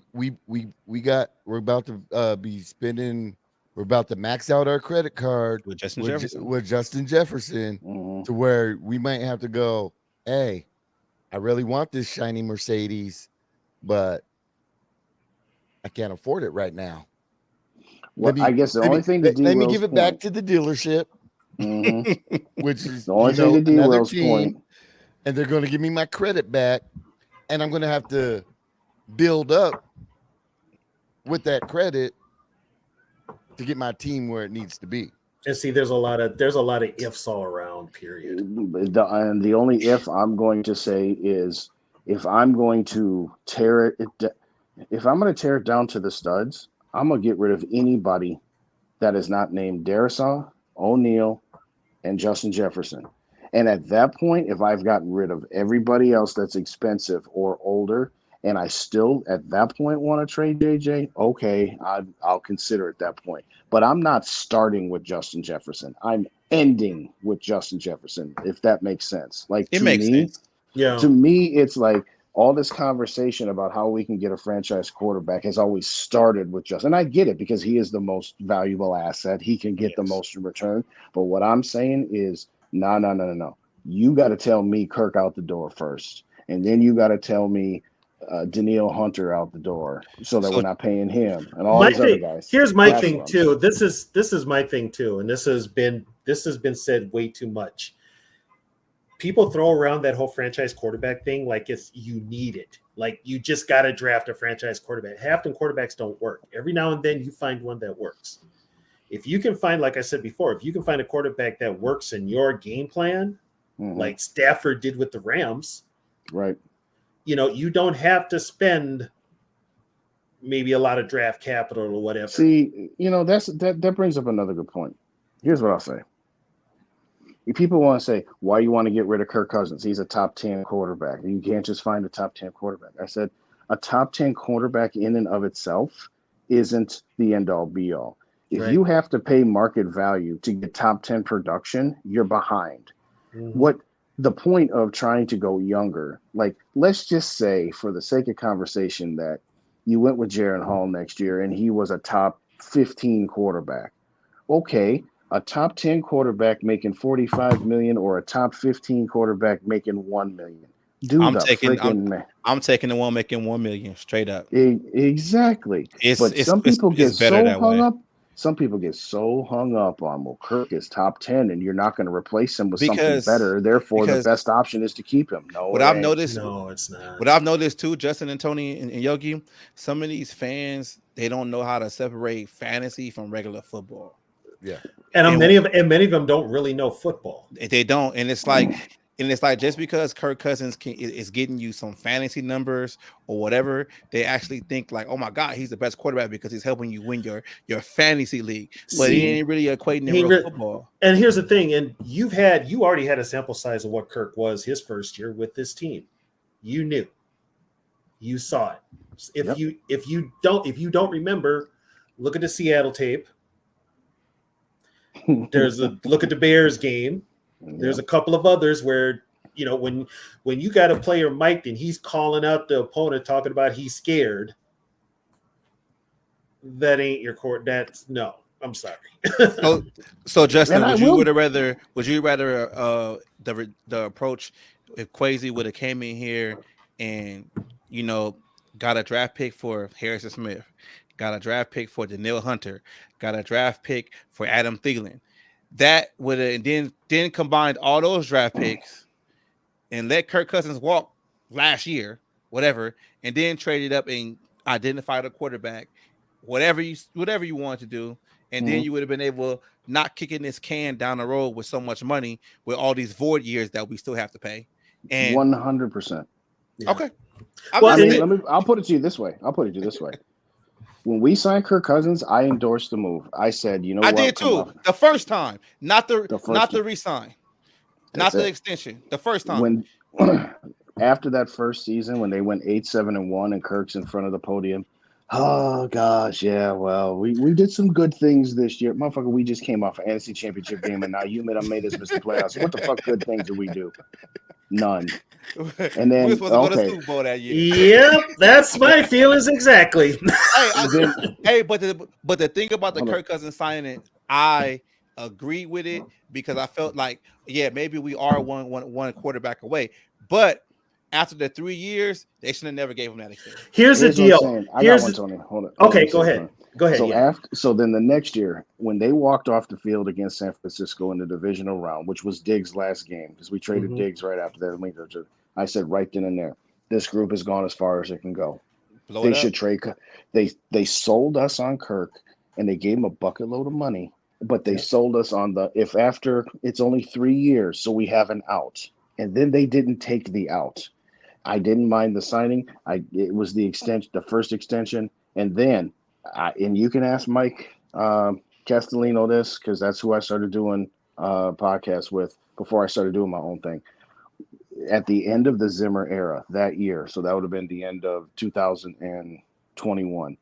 I said, you have to get rid of Zimmer, you have to get rid of Spielman, and you have to get rid of Cousins. Getting rid of 2 out of the 3, whichever 2 of the 3 you want. Let's say you got rid of Zimmer, but you kept Spielman and got rid of Cousins. I would have said no. I said don't. Y'all seen Breaking Bad, that speech that Mike gives Walter, don't take half measures because half measures never work. Yes. They took a half measure by not clearing out all 3 pillars. You have to get rid of the coach, the GM, and the quarterback. And you could have gotten at least a first, if not 2 firsts, or maybe a first and a third for Kirk if you had traded him right when you hired KOC. Yeah. And I said the worst possible thing that can happen is that they keep Kirk Cousins and they just keep trying to keep this window open, and that they have 2 mediocre years and then blow it up, because then you would have just wasted 2 years of Justin Jefferson's rookie contract. And what have we seen? What are all the indications? That they were a mediocre team last year. They overachieved in the regular season, but at the end of the day, they still ended up being mediocre. Still ended up being who they were. Yep. Mateo, yeah, Justin, we always talked about getting rid of the pill. Yes, Mateo, you were right there with me and Mike in those spaces. And I as much fun as last year was, and then I'll let you go. I'm sorry. Okay, no problem. As much fun as last year was, it was a waste of time. It was fun. I took my daughter to the Indianapolis Colts game. That was the first game I ever took her to before. Today was the second one, and I'll never forget that comeback, and it was great. But for the long-term viability, when they hired KOC, I said, trade Cousins, trade Harrison Smith, trade Adam Thielen. And it's because, again, a coach gets a honeymoon period for the first 2 years. They're expected to be bad. Now, when you start winning in year 1, your honeymoon period is gone. Yeah.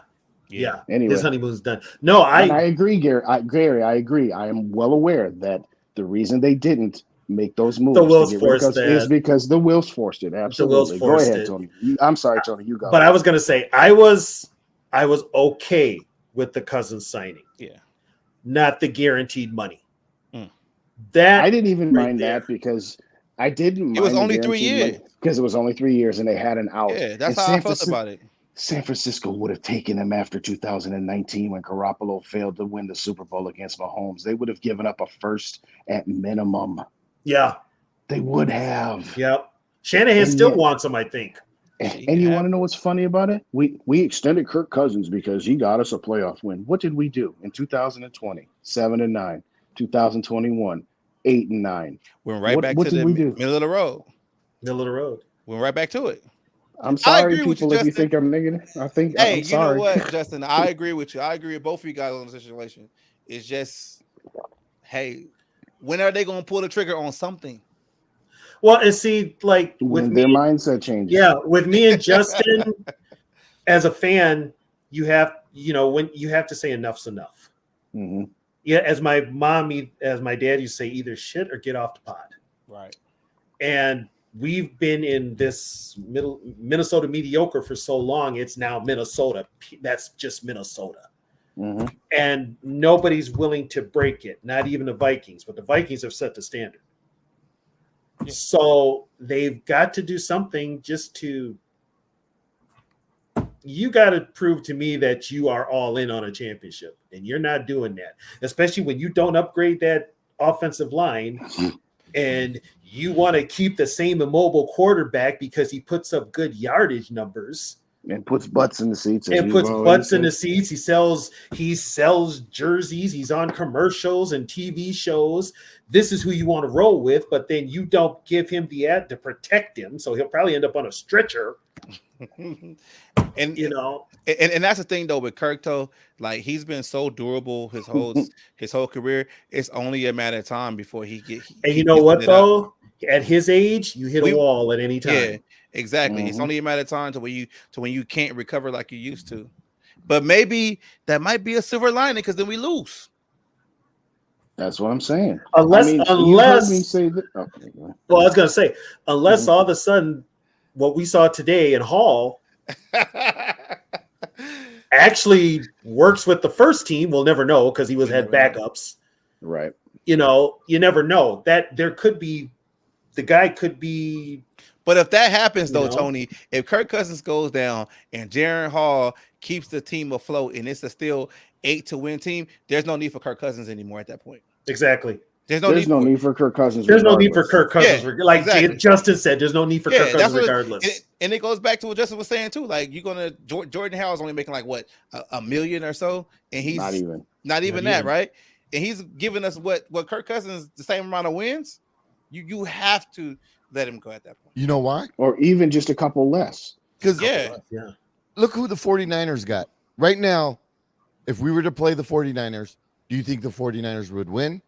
Yes. Yes. Don't even finish. Yes. You know why? Because of their defense, offensive line, and defensive line. Yep. That's why me personally, I think the only two pillars that are non-negotiables, not on the trade market, are Darisaw and O'Neal.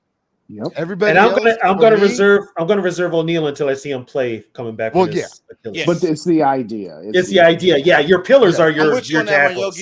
Those tackles, but everybody else expendable. They can trade them. Expendable, because then you build your D line, your O line. Because then whatever quarterback you have back there, plug and play, baby. You only need a top 15 quarterback at that point. Yep. Then you focus on all the toppings. Yep. Then you focus on the pepperoni and the sausage and stuff like that. But if your dough is runny, damn, Yogi, you gonna make me put a pizza in the oven right now? Damn, dude. Well, that's what we talked about a minute ago. Justin might use like credit and money and I'm all about food. But I mean, Gary, that's what I was saying. We need to do. We gotta change focus. Boom. Our bookends, work inside, defensive line, then start getting the cherry pieces.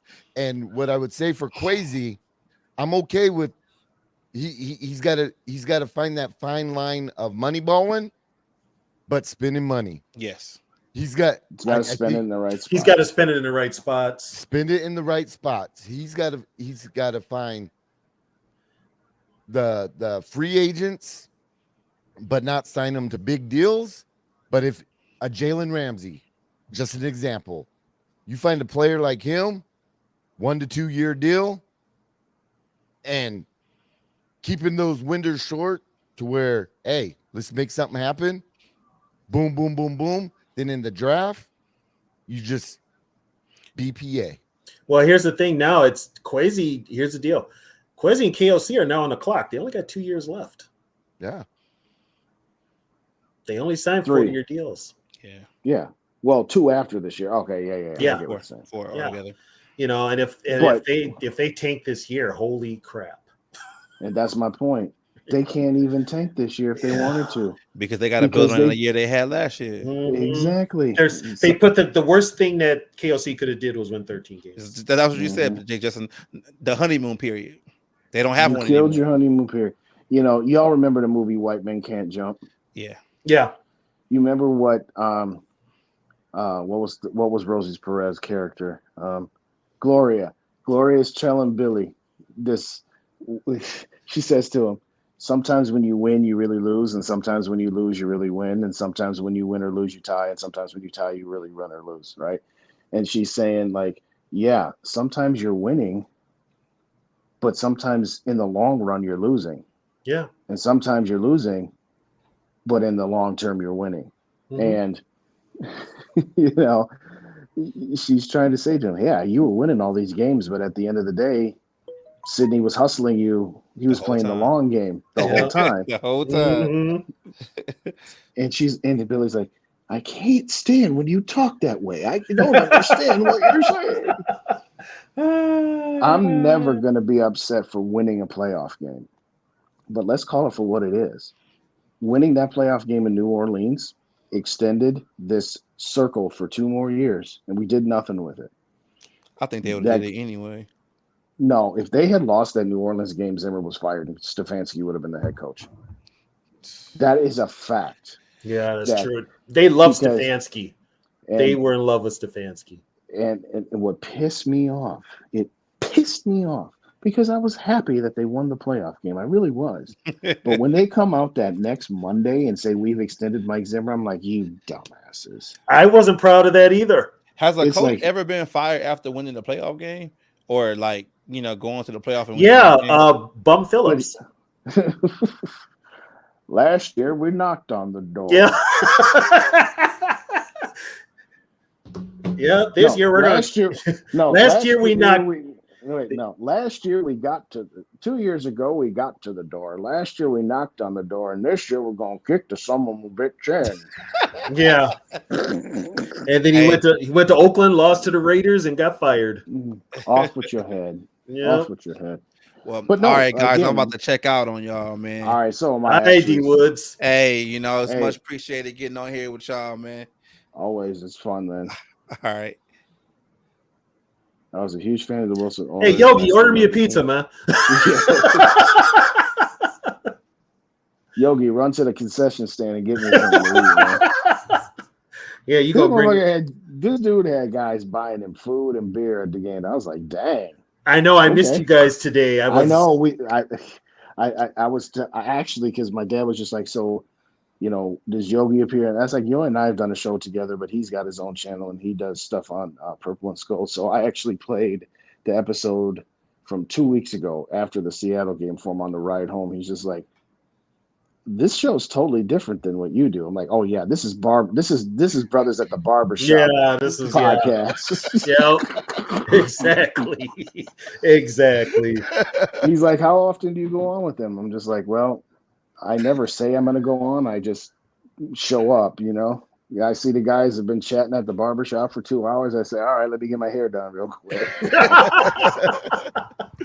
Which is ironic for me, but, Yeah. But no, I was going to say this to D-Will before he left. I've given you the analogy. The Vikings they're dating. Kirk Cousins is a 6.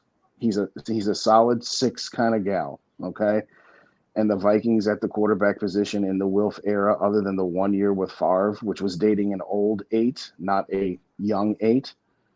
They've been dating. You're basically dating a cougar. Yeah, exactly. You're dating a cougar. But they've been dating the low end 3s and 4s, and they're afraid if they get rid of their 6 that they're going to end up with another 3 or 4, and they don't see the inherent value of maybe if you got rid of your 6 and you started dating a 4.5, that she would blossom into a 7. Right. They're trying to go from a 6 to an 8 without having to go backwards to the 4 and letting her grow into herself, so to speak. Yeah, that's true. And for all the ladies, and I know Sarah and hey, I'm not trying to be okay. We could do this analogy with dudes too. I'm just not going to say them both. So let's not turn this into look at he's talking down about dating female. I'm just using the analogy. But we about to wrap up. I just got a call from the wife. She wants me to get to the bar before bar close. So I'm going to run to the bar and get a couple drinks. But hey, oh Jesus! Hey Yogi, where are you living at now? Maplewood. Oh, you're where I used to live in Maplewood. Yup. So did I. St. Paul. I'm a St. Paul heart and soul. That's about to go to Jimmy's right now. Oh God, I know that. I thought you was gonna say Bleachers or something. Hey, everybody, they were just at Bleachers. That's where we were at last night. Is that right? Jesus. Oh my God. Hey, everybody that's in the chat still, thank you so much for supporting my boy Yogi. Check out my channel tomorrow morning. I'm gonna drop my review. Come hit me up 8:00 on Monday on Purple and Gopher Days for Skulfer Days. JJ Vikes will be joining me about a half an hour into the show. I'm gonna do my opening half hour before I bring him on. But hit me up on the channel. Thank you everybody that's helped me get up to 700 and many more. Let's keep this rolling. I just want to say I'm gonna do my take tomorrow morning, and I will post it in Yogi's page. I will also post it on Facebook on my page too. So I will have a very interesting take on what I saw today at the game. I like what I saw from Jaron Hall today. I really did. I did. And again, not to give away too much of what my video is going to say, because I need y'all to come back and watch the thing and hit them like buttons. But he should be the backup quarterback. Yes. Yes. He should be the backup quarterback. Yeah. Yeah. No questions asked. He's got way more pocket awareness than both Mullins and Cousins. Yes. Okay. I'm not saying he's better than Nick Mullins. Nick Mullins has got a higher floor, but Jaren Hall's got a higher ceiling. And I get it. What the Vikings, they're going to play it safe. And if Kirk was out for a game, you know what though, Mullins could be the surprise cut. Oh, I'd love it. I don't mean that disparagingly towards I Nick. wouldn't. I'm just saying. Yeah, but you're like, yeah, that's who we need as the number 2.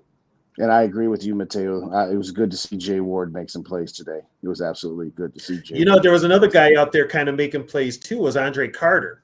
Mm-hmm. He needed it. Yeah, he needed it. Doing nothing. Roy looked good from LSU. He did look good. He did. Real quick, what do y'all think of Tristan Jackson? You think he makes the team? Because I think he should. And honestly, I know we've got some infatuation with Jalen Naylor, but I think Tristan Jackson. You know what? Jalen Naylor would be history. I'd take Jackson. Just for the fact that Jackson's been on the field and Naylor's been in the training room and hurt more than anything. Put Naylor on the practice squad for now. Yeah, you could do that.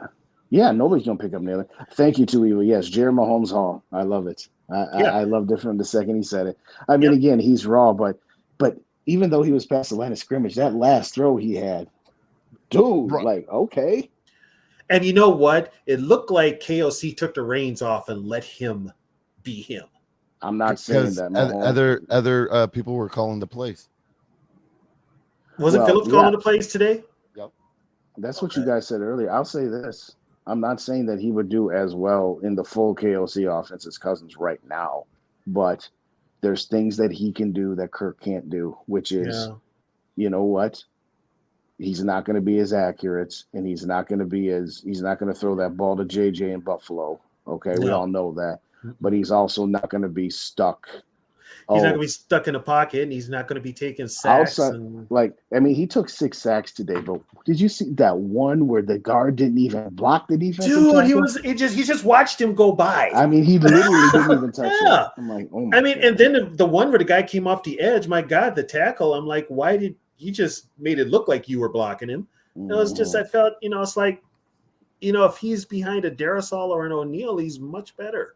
And he can move around. But the fact that right now, if Kirk went down for a game or two, they would go with Mullins because he has a higher floor. But if Kirk, knock on wood, because whatever we say about Kirk, he's our guy and we want him to see. If Kirk had like a season-ending injury, you don't put Nick Mullins in. You put Jaren Hall in. You put and you just roll with it. Yeah. Because the best case scenario for the Vikings with all this Kirk Cousins talk, the best case scenario is that Jaren Hall is ready to at least be thrown out there next year, and then it takes care of itself. Exactly. And then you still got JJ and Addison and Hawkinson, and you don't have to worry about it. You don't have to worry about it. You don't have to worry about it. I'm out. Get the fuck out. I'm out, Justin. I'm out, Yogi. You guys have a good one. You as well.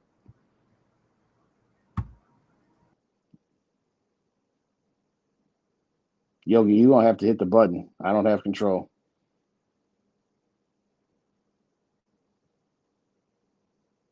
We are out. Hit the button. All right, I had to get dressed. I know you're scared. Yeah, I do too. If I were you. I know you're scared.